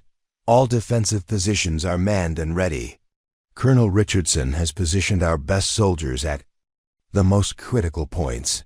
But we're still talking about 43 personnel defending against an estimated 60 to 80 attackers. Elena did the mental math automatically. Nearly 2-to-1 odds against defenders who were not specifically trained for this type of engagement. Success would require exceptional performance by every soldier on the base. Mitchell joined them on the tower, carrying his M14 rifle and looking alert despite the early hour. Activity on the eastern perimeter. Sergeant Williams, you might want to take a look. Elena immediately brought her rifle to bear on the eastern approach routes, using the XM-2010's advanced night vision system to scan for enemy movement. At first, she saw nothing unusual, just the familiar landscape of rocky hills and sparse vegetation. Then she spotted it. A slight movement that didn't match the wind patterns, positioned approximately 900 meters from the base perimeter. Elena adjusted her scope's magnification and studied the area more carefully. Contact, she whispered. Enemy reconnaissance element, eastern approach, approximately 900 meters.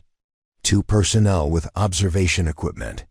Williams moved to her position and studied the area through his own optics. Assessment? Elena continued observing the enemy personnel, noting their equipment and positioning. Professional reconnaissance. They're conducting final intelligence gathering before the main assault. Equipment appears to be advanced night vision and communications gear. Can you engage without compromising our defensive preparations? Elena considered the tactical situation. Eliminating the reconnaissance element would prevent them from gathering last-minute intelligence, but it would also alert the main force that their approach had been detected. Engagement is feasible, but it will initiate contact earlier than expected. Recommend waiting to see if additional reconnaissance elements are deployed. Williams made the tactical decision quickly. Maintain observation, but hold fire. Let's see what else they show us. Elena continued monitoring the reconnaissance element while scanning for additional enemy activity. Her patience was rewarded. When she spotted movement on 2 additional approach routes, more reconnaissance teams conducting coordinated intelligence gathering. Multiple contacts, she reported. 3 separate reconnaissance elements, positioned to observe our defensive preparations. This is coordinated pre-assault reconnaissance. Williams studied the pattern of enemy positions through his night vision equipment. They're professional, I'll give them that. Textbook approach to assault preparation. Elena realized that the enemy's reconnaissance was providing them with real-time intelligence on third platoon's defensive positions and preparations. The longer she waited to engage, the more information the enemy would gather. Sergeant, recommend immediate engagement of all reconnaissance elements. They're gathering intelligence that will be used to modify their assault plan. Williams considered the tactical implications. Engaging now would alert the main force, but would prevent them from gathering additional intelligence. Waiting would preserve tactical surprise, but would allow the enemy to adapt their plan based on current observations. Engage the eastern element first, he decided. Let's see how they react to contact. Elena settled into her shooting position, bringing the XM2010 to bear on the eastern reconnaissance team. At 900 meters, the shot was well within her comfort zone, but she would need to eliminate both targets quickly to prevent them from reporting contact. She selected her first target, the team member with the communications equipment, and began her shooting sequence. Range, wind, target movement, all calculated in the space of seconds. Elena's breathing slowed as she entered the focus state that all precision marksmen cultivated. The XM2010 fired with its characteristic subdued report and metallic ping. Elena immediately worked the bolt and shifted to her second target, who was beginning to react to his teammates' elimination. Her second shot eliminated the remaining reconnaissance team member before he could report contact. Elena immediately shifted her attention to the second reconnaissance element, but they had already disappeared from their observation position. Eastern element eliminated, she reported. Remaining elements have broken contact. Williams was already on his tactical radio, reporting the contact to Colonel Richardson and initiating the base's alert procedures. The assault was about to begin. Elena continued scanning the approach routes, knowing that the enemy's timetable had just been accelerated. They would now launch their assault before additional reconnaissance elements could be eliminated. Movement on multiple approaches, she reported. Enemy main force is beginning their assault. Through her scope, Elena could see figures moving in coordinated groups toward the base perimeter. The assault was beginning exactly as the intelligence had predicted. Multiple simultaneous attacks designed to overwhelm the defenders through superior numbers and coordination. Elena selected her first target of the main engagement, an enemy soldier carrying what appeared to be an RPG launcher. At 750 meters, the shot required careful calculation of wind and target movement. The XM2010 spoke with its distinctive voice, and another enemy threat was eliminated before it could reach effective range. Elena immediately shifted to her next target, settling into the rhythm of precision marksmanship that would define the next several hours. Williams was coordinating defensive fire from his position, but Elena could see that her precision capabilities would be critical for disrupting the enemy's coordination. Every key personnel she eliminated would degrade their ability to execute their rehearsed assault plan.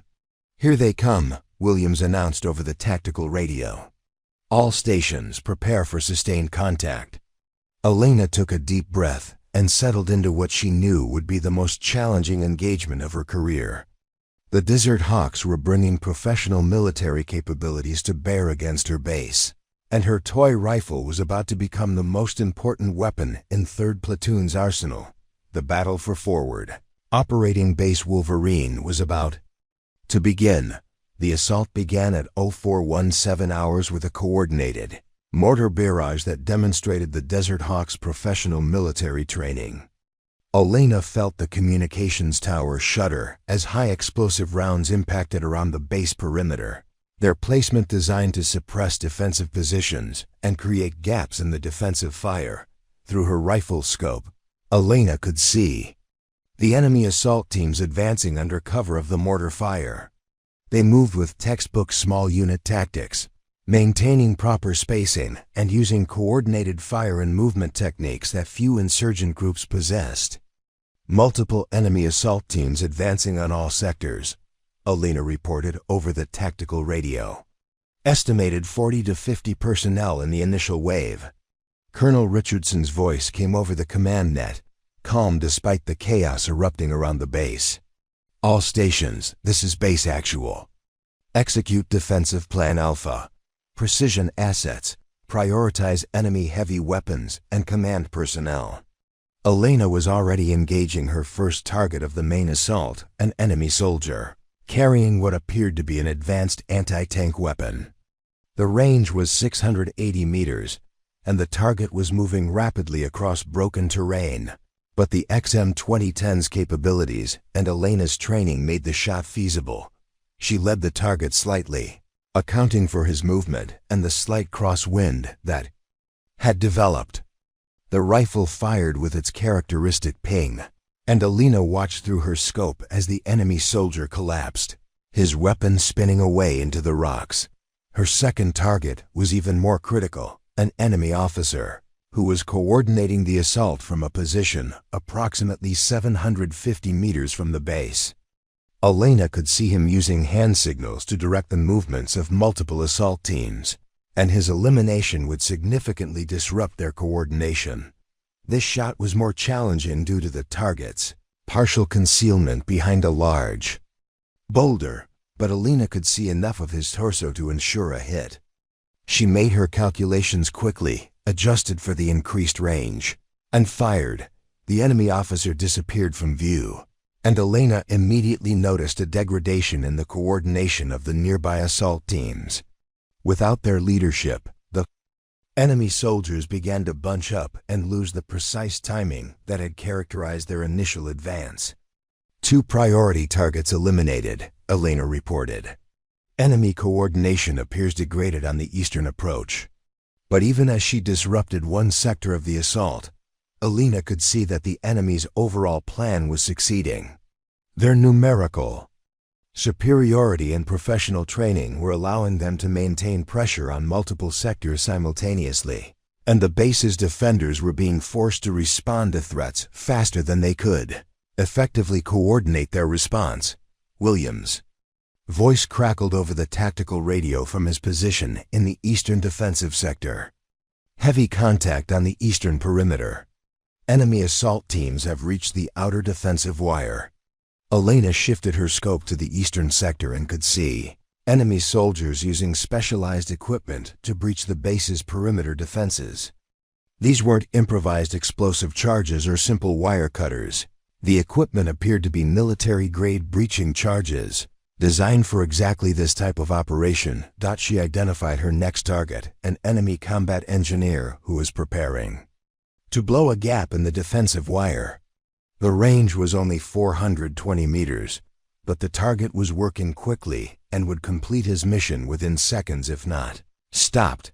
Elena's shot eliminated the combat engineer just as he was connecting the final wire to his explosive charge. The breaching charge detonated prematurely, creating a gap in the wire, but also eliminating 2 additional enemy soldiers who had been positioned too close to the explosion. Eastern breach attempt neutralized, Elena reported, even as she searched for additional threats, but the enemy's professional training was evident in their ability to adapt to unexpected developments. Elena watched as alternate breach teams immediately moved to exploit different sections of the perimeter, and backup personnel assumed the roles of eliminated leaders. The mortar fire was continuing with devastating accuracy, and Elena realized that the enemy had pre-registered their fire missions during their reconnaissance phase. Each round was landing exactly where it would do maximum damage to the base's defensive capabilities. Elena shifted her attention to what she recognized as the most critical threat, an enemy forward observer who was directing the mortar fire from a concealed position approximately 850 meters from the base. Eliminating him would disrupt the accurate fire support that was enabling the assault team's advance. This was one of the most challenging shots she had attempted under combat conditions. The target was well concealed, the range was near the maximum of her comfort zone, and she was taking fire from multiple enemy positions. But Elena knew that success or failure might depend on stopping the accurate mortar fire. She settled into her shooting position, controlling her breathing despite the adrenaline and stress of sustained combat. The XM-2010's ballistic computer provided firing data, but Elena trusted her own calculations as she prepared for what might be the most important shot of the engagement. The rifle fired, and Elena maintained her sight picture long enough to confirm the hit. 850 meters away, the enemy forward observer collapsed, and the mortar fire immediately became less accurate as the remaining crew was forced to operate without precise targeting information. Enemy forward observer eliminated. Elena reported, "Mortar fire appears degraded." Colonel Richardson's voice came over the command net again. "Outstanding shooting, Overwatch. Continue prioritizing enemy command and control personnel." But even as Elena disrupted the enemy's fire support, she could see that the assault was gaining momentum. Enemy soldiers had breached the perimeter in multiple locations and were beginning to establish footholds inside the base's defensive positions. Mitchell's voice came over the tactical radio, tense with the stress of close-quarters combat. "Eastern sector is being overrun. Request immediate support." Elena shifted her scope to Mitchell's sector and could see enemy soldiers advancing through the base's interior, using buildings and equipment for cover as they moved toward critical facilities. These targets were much closer, 200 to 400 meters, but they were also more difficult to engage due to the complex terrain and the risk of hitting friendly personnel. She identified her next target, an enemy soldier with an RPG launcher, who was positioning himself to engage the base's generator facility. Elena's shot eliminated him just as he was raising the weapon to his shoulder, preventing what could have been a catastrophic loss of electrical power. But for every threat Elena eliminated, more enemy personnel continued to advance. The desert Hawk's numerical superiority was beginning to tell, and the base's defenders were being forced to fall back to secondary defensive positions. Williams' voice came over the radio, strained with the effort of commanding defensive operations under extreme pressure. "All stations, initiate fallback to secondary positions. Overwatch, we need precision fire on the approaches to the command bunker." Elena could see enemy assault teams advancing toward the base's command facility, where Colonel Richardson was coordinating the overall defense. The loss of command and control would be devastating to the base's ability to maintain organized resistance. She began engaging targets at rapid intervals, using the XM-2010's accuracy to eliminate enemy personnel who were threatening critical facilities. Each shot required careful aim to avoid hitting friendly personnel, but Elena's training allowed her to maintain accuracy even under the pressure of rapid target engagement. Her ammunition supply was beginning to run low after sustaining high-volume precision fire for over an hour. Elena had started the engagement with 200 rounds and had already expended more than half of that total. If the battle continued at this intensity, she would be forced to transition to backup weapons within the next hour. "Overwatch ammunition status," came Williams' voice over the radio. "Approximately 90 rounds remaining," Elena reported. "Can maintain current engagement rate for approximately 45 minutes. Williams' response carried the weight of tactical decision-making under extreme pressure. "Understood. Prioritize targets that pose immediate threat to command facilities and heavy weapons positions." Elena continued engaging priority targets, but she could see that the enemy's assault was succeeding despite her efforts. Their professional training and numerical superiority were allowing them to maintain pressure faster than she could eliminate threats. Then she spotted something that changed the entire tactical situation. Through her scope, Elena could see a second wave of enemy personnel approaching from the north. At least 20 additional soldiers, with heavy weapons and what appeared to be armored vehicles. The Desert Hawks hadn't committed their entire force to the initial assault. They had held a reserve specifically to exploit success or respond to unexpected developments. "Command, this is Overwatch," Elena radioed urgently. "Second enemy wave. Approaching from the north. Estimate 20 personnel with heavy weapons and possible armor support." Colonel Richardson's response was immediate. "Can you engage the second wave before they reach effective range?" Elena studied the approaching enemy force through her scope. The lead elements were approximately 1,100 meters away, at the very edge of the XM-2010's effective range.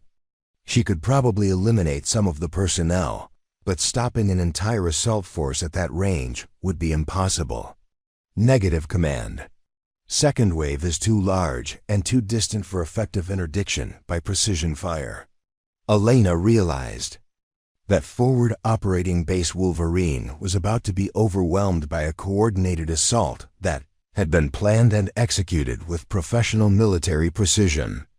Her toy rifle had performed exceptionally, but even the most advanced weapon system had limitations when facing overwhelming odds.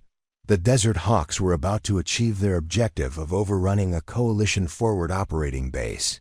And boom! Elena found herself wondering if anything could prevent the disaster that was rapidly approaching. The second enemy wave reached effective range at 0534 hours, just as the first assault force was consolidating their footholds inside the base perimeter.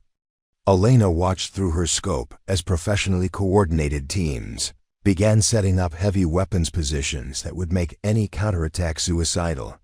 The enemy's plan was becoming clear. The initial assault had been designed to breach the perimeter and establish positions inside the base. The second wave was bringing the heavy weapons necessary to complete the destruction of third platoon's defensive capabilities. Elena could see enemy personnel setting up what appeared to be a recoilless rifle approximately 900 meters from the Khosra base. This weapon could destroy the communications tower she was occupying, along with the command bunker and any other hardened positions that were still offering resistance. "Priority target," she announced over the tactical radio. "Enemy heavy weapons team establishing firing position at 900 meters north of base. Recommend immediate engagement." Elena brought the XM-2010 to bear on the heavy weapons team, but she faced a tactical dilemma. The weapon required a crew of 3 to operate effectively, and she would need to eliminate all 3 before they could complete their setup and begin engaging base facilities.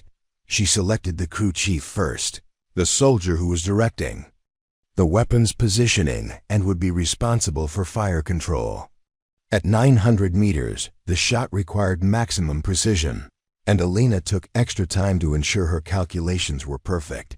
The XM-2010 fired, and Elena watched as her target collapsed beside the heavy weapon. She immediately shifted to the second crew member, who was attempting to complete the weapon setup despite the loss of his team leader. Her second shot eliminated the gunner just as he was loading the weapon's first round. But the third crew member had taken cover and was attempting to complete the mission despite the loss of his teammates. Elena's third shot missed, a result of target movement and the extreme range involved. The remaining enemy soldier succeeded in firing the recoilless rifle, and Elena watched in horror as the round streaked toward the base's command bunker. The explosion was devastating. The command bunker, which had been constructed to withstand mortar fire and small arms, was obliterated by the direct hit from the heavy weapon. Colonel Richardson and her command staff were almost certainly casualties. "Command bunker destroyed," Elena reported, her voice steady despite the magnitude of the disaster. "Command and control appears eliminated." Williams' voice came over the tactical radio, now functioning as the senior surviving leader. "All stations, this is Williams. Initiate emergency fallback procedures. All personnel retreat to final defensive positions." Elena could see that the base's organized defense was collapsing. Without command and control, the individual defensive Positions were being isolated and eliminated by coordinated enemy assault teams. It was only a matter of time before the remaining defenders were overwhelmed. But Elena also realized that her position on the communications tower made her the only person with visibility of the entire battlefield. She could see enemy movements and coordinate defensive fire in ways that ground-level defenders could not. "Williams, this is Overwatch," she radioed.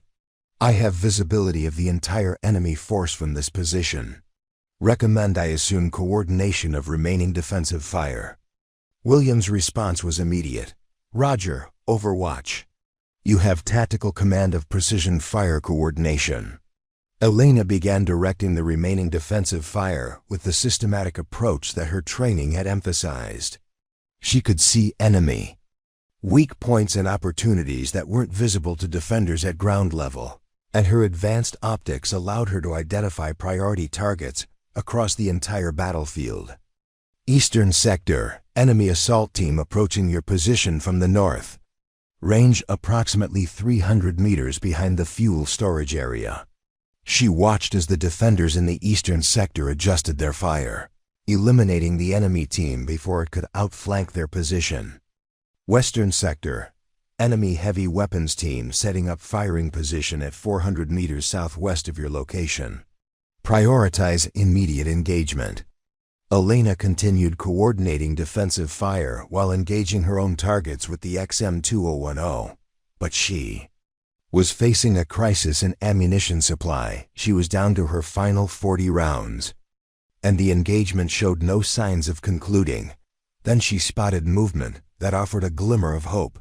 Through her scope, Elena could see what appeared to be the enemy's command element, a group of officers and radio operators positioned approximately 950 meters from the base. They were directing the overall assault and coordinating the activities of multiple assault teams. Elena realized that eliminating the enemy's command structure might disrupt their coordination enough to allow the base's defenders to mount and coat an effective counterattack. It was a long shot literally and figuratively, but it might be their only chance of preventing complete defeat. "Williams, I have eyes on enemy command element at maximum range, attempting to disrupt their coordination."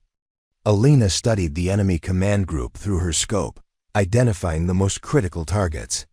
The apparent senior officer was easy to identify based on the deference shown to him by other personnel. His elimination would be the most disruptive to enemy operations. But at 950 meters, this would be one of the most challenging shots Elena had ever attempted under combat conditions. The range was at the very edge of the XM2010's capabilities, and she was operating under extreme stress after more than an hour of sustained combat. Elena settled into her shooting position, controlling her breathing and heart rate through force of will. The XM2010's ballistic computer provided firing data, but at this range, even small errors in calculation could result in a complete miss. She made her final adjustments, trusting her training and the advanced capabilities of her weapon system. The rifle fired with its characteristic ping, and Elena maintained her sight picture as the bullet traveled the 950 meters to its target. The enemy commander collapsed, and Elena immediately saw disruption in the coordination of nearby assault teams. Without clear leadership, the professional military discipline that had characterized the enemy assault began to degrade. Elena quickly engaged the communications personnel, eliminating 2 radio operators before the remaining command personnel could take effective cover. The disruption to enemy communications was immediately apparent as assault teams began losing coordination and starting to operate independently. "Enemy command structure disrupted," Elena reported. "Assault coordination appears degraded. Williams, seize the opportunity immediately. All stations, enemy coordination is disrupted. Initiate local counterattacks against isolated enemy positions." Elena watched as the base's defenders began pushing back against enemy positions that were no longer receiving coordinated support. Individual enemy soldiers, no longer part of a coordinated plan, began withdrawing toward the perimeter. But Elena knew that this advantage was temporary. The enemy had backup leaders and communication procedures, and they would quickly restore their coordination if given the opportunity. She continued engaging priority targets, using her remaining ammunition to eliminate enemy personnel who were attempting to re-establish command and control. Each shot had to count. She was down to her final 25 rounds, and the battle's outcome still hung in the balance. Then Elena heard the sound that changed everything, the distinctive noise of approaching helicopters. Through her scope, she could see aircraft approaching from the southeast, flying the low-level profile that indicated combat operations. Air support inbound, came a new voice over the tactical radio. Ground units, identify your positions and mark enemy targets. Elena realized that her reconnaissance mission had provided not only tactical intelligence but also strategic warning that had allowed higher headquarters to prepare a rapid response. The helicopters approaching the battlefield represented the reinforcement that could turn the tide of the engagement. Air support, this is ground overwatch, Elena radioed. I have visibility of the entire battlefield and can provide target designation. Elena began directing the helicopter gunships toward the most critical enemy positions, using her advanced optics to identify targets that posed the greatest threat to the base's defenders. The combination of precision fire support from the air and coordinated ground action began to turn the tide of the battle. But Elena also knew that the Desert Hawks would not give up easily. They had invested too much in this operation to withdraw without achieving significant results. The most dangerous phase of the battle was still ahead. A professional military force fighting for survival was capable of extraordinary violence. As Elena prepared to coordinate the final phase of the engagement, she realized that her toy rifle had become far more than just a precision weapon. It had become the command and control node that was enabling 3rd Platoon's survival against overwhelming odds. The battle for Forward Operating Base Wolverine was far from over. The helicopter gunships' arrival at 0548 hours marked the beginning of the battle's final phase, but it also triggered the most desperate and dangerous fighting Elena had yet experienced. The Desert Hawks, realizing that their window of opportunity was closing, launched a final coordinated assault designed to inflict maximum casualties before being forced to withdraw. Elena watched through her scope as enemy personnel who had been falling back suddenly turned and began advancing toward critical base facilities with the desperate intensity of soldiers who knew they were facing defeat. Their professional training was now supplemented by the dangerous unpredictability of cornered combatants. Air support, priority targets at the fuel storage facility. Elena radioed to the approaching helicopters. Enemy assault team attempting to destroy critical infrastructure. The lead helicopter's 30mm cannon spoke with devastating authority, eliminating the enemy team before they could reach the fuel storage area. But Elena could see additional enemy personnel maneuvering toward other critical facilities, the ammunition storage area, the vehicle maintenance facility, and the medical station where wounded personnel were being treated.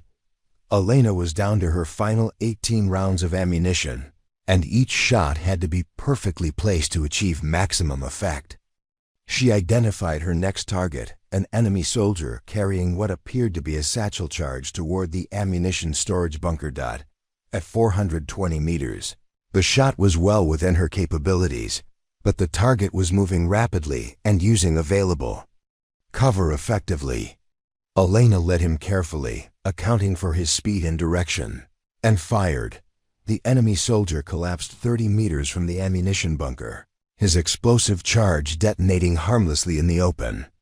Elena immediately shifted to her next target, another enemy soldier, who was attempting to reach the medical facility. Her shot eliminated this threat as well. But Elena realized that she was fighting a losing battle against time and ammunition supply. There were too many enemy personnel and too few rounds remaining to engage all the critical threats. Williams' voice crackled over the tactical radio from his position in the eastern defensive sector.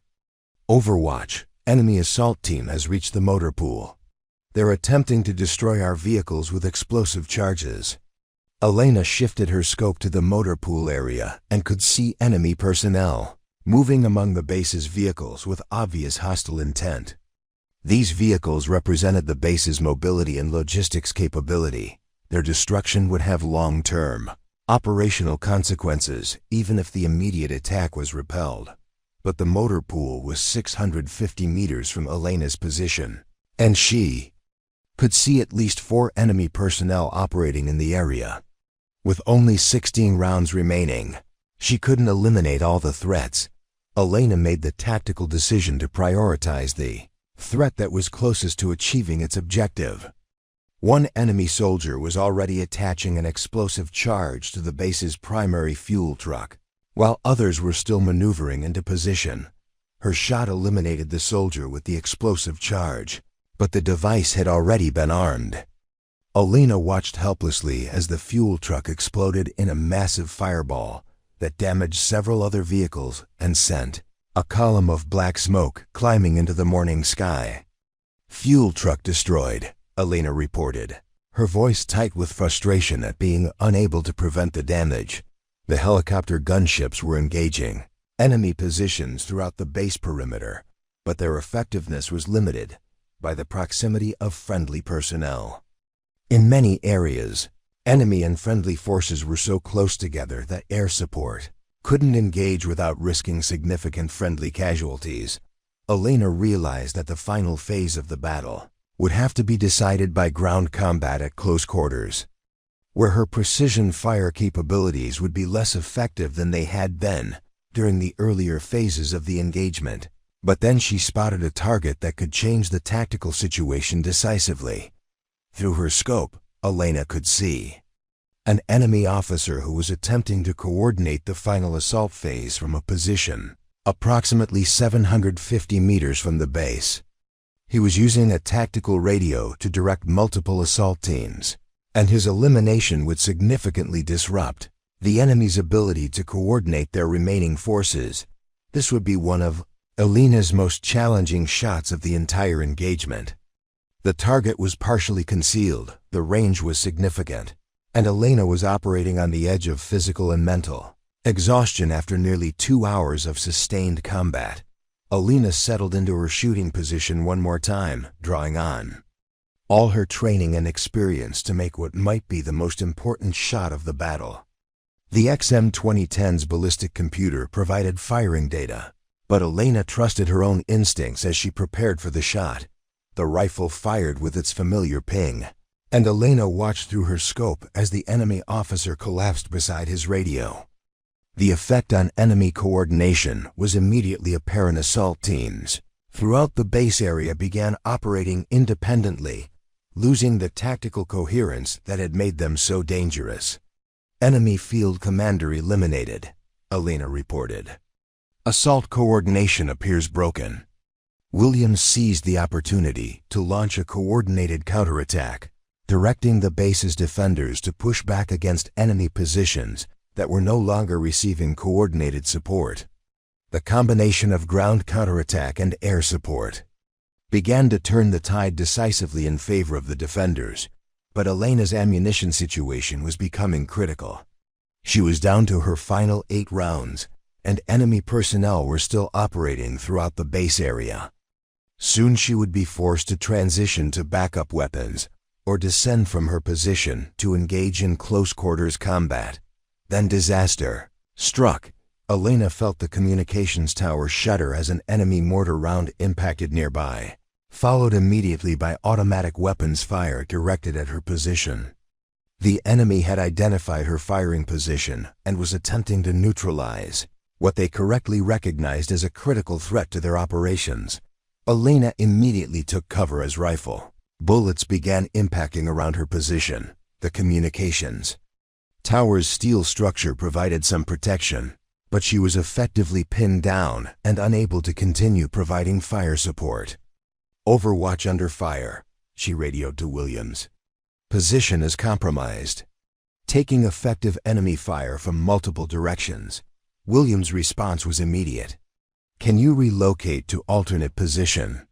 Elena assessed her tactical situation.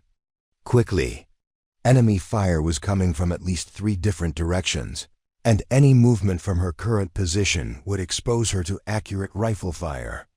The communications tower had become a trap. Negative on relocation. Position is surrounded by enemy fire.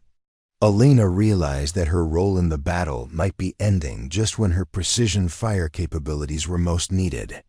But she also understood that her position had made her the primary target for enemy forces who recognized the threat she represented. Mitchell's voice came over the tactical radio, tense with the stress of close-quarters combat. "Overwatch, enemy assault team is advancing on your position from the east. Estimate 6 personnel with automatic weapons." Elena could see the assault. Team Mitchell was referring to enemy soldiers, moving tactically toward the base of the communications tower with obvious intent to eliminate her position. They were approximately 200 meters away and advancing, under cover of supporting fire from other positions. Elena realized that she was about to face the ultimate test of her combat skills. The XM2010 had been designed for precision fire at extended range, not for close-quarters combat against multiple targets. But it was the weapon she had, and she would use it to defend her position as long as possible. She identified the lead enemy soldier and prepared to engage at point-blank range for a precision rifle. At 180 meters, the shot was almost too easy for the XM2010's capabilities. But Elena knew that she would need to eliminate multiple targets rapidly to survive the assault on her position. Her first shot eliminated the lead enemy soldier, but his teammates immediately took cover and began maneuvering to flank her position. Elena was facing exactly the kind of close-quarters engagement that favored automatic weapons over precision rifles. Elena transitioned to her sidearm, a standard issue M9 pistol that was more appropriate for close-quarters combat. But she knew that a pistol against multiple enemies with assault rifles was not a sustainable tactical situation. Williams' voice came over the radio, urgent with concern for one of his soldiers. "Overwatch, helicopter support is moving to your position. Maintain cover for 30 seconds." Elena could hear the approaching helicopter. But 30 seconds felt like an eternity when facing multiple enemies at close range. She would have to hold her position and hope that her cover was adequate to protect her from automatic weapons fire. The enemy assault team reached the base of the communications tower and began climbing toward her position. Elena could hear their boots on the metal structure and knew that direct combat was only seconds away. Elena prepared for what might be her final engagement, knowing that the outcome would determine whether her toy rifle had truly become third platoon's lifeline or whether it would become her monument in an Iraqi desert. The helicopter gunship's 30mm cannon spoke with final authority, eliminating the enemy assault team just as they reached Elena's level of the communications tower. But Elena knew that the battle was far from over, and her ammunition situation remained critical. She was down to her final 4 rounds, and the Desert Hawks were still fighting with the desperate intensity of professional soldiers facing inevitable defeat. Elena's final 4 rounds of XM2010 ammunition represented more than just the end of her primary weapons capability. They symbolized the critical resource management that would determine the battle's outcome. At 0612 hours, with helicopter gunships providing close air support and 3rd Platoon mounting coordinated counterattacks, Elena found herself facing the most difficult targeting decisions of her military career. Through her scope, Elena could see the remnants of the Desert Hawks force attempting to withdraw from Forward Operating Base Wolverine while inflicting maximum damage during their retreat. Professional military training was evident in their disciplined withdrawal under fire, but Elena could also see opportunities to disrupt their coordination if she chose her targets carefully. Williams' voice crackled over the tactical radio, directing Defensive operations from his position in the eastern sector. Overwatch, enemy forces are attempting coordinated withdrawal. Can you interdict their command structure? Elena studied the enemy withdrawal through her rifle's optics, identifying the personnel who were coordinating the retreat. At approximately 800 meters, she could see what appeared to be a senior officer directing the movement of multiple squads while maintaining communication with distant elements of their force. This target represented exactly the kind of high-value engagement that justified expending one of her final precision rounds. Elena settled into her shooting position, knowing that this shot could significantly disrupt the enemy's ability to conduct an organized withdrawal. The XM-2010 fired for what Elena realized might be the last time in this engagement. 800 meters away, the enemy officer collapsed, and Elena immediately observed the disruption in coordination that she had hoped to achieve. 3 rounds remaining, but Elena's tactical situation was about to become more complicated. Through her scope, she could see enemy personnel moving toward the base's medical facility, where wounded American soldiers were receiving treatment. The rules of engagement prohibited attacking medical facilities, but the enemy's intent was clearly hostile. Elena faced a moral and tactical dilemma that her training had prepared her for, but hoped she would never encounter. The medical facility contained wounded American soldiers who would be defenseless against enemy assault. But engaging enemies near a medical facility risked violating the laws of war that governed military operations. Williams, enemy personnel approaching a medical facility.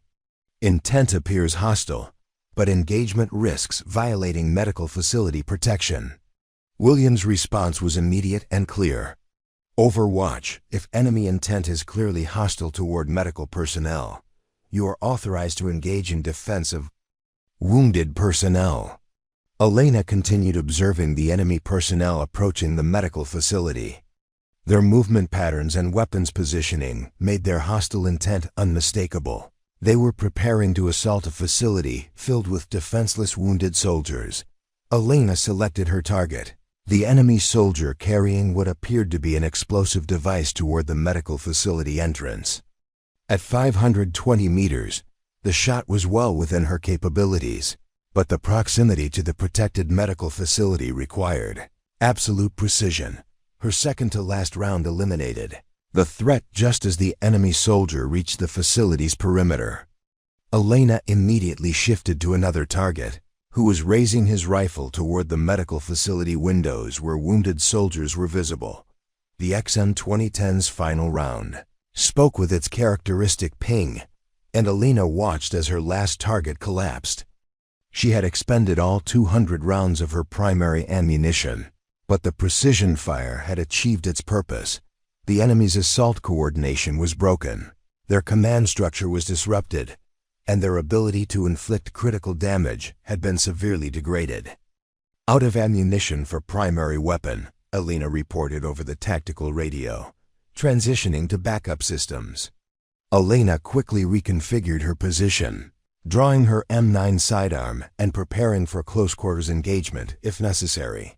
But as she surveyed the battlefield through her rifle's optics, now functioning purely as an observation device, she could see that the tide had turned decisively. The Desert Hawk's withdrawal was becoming a rout.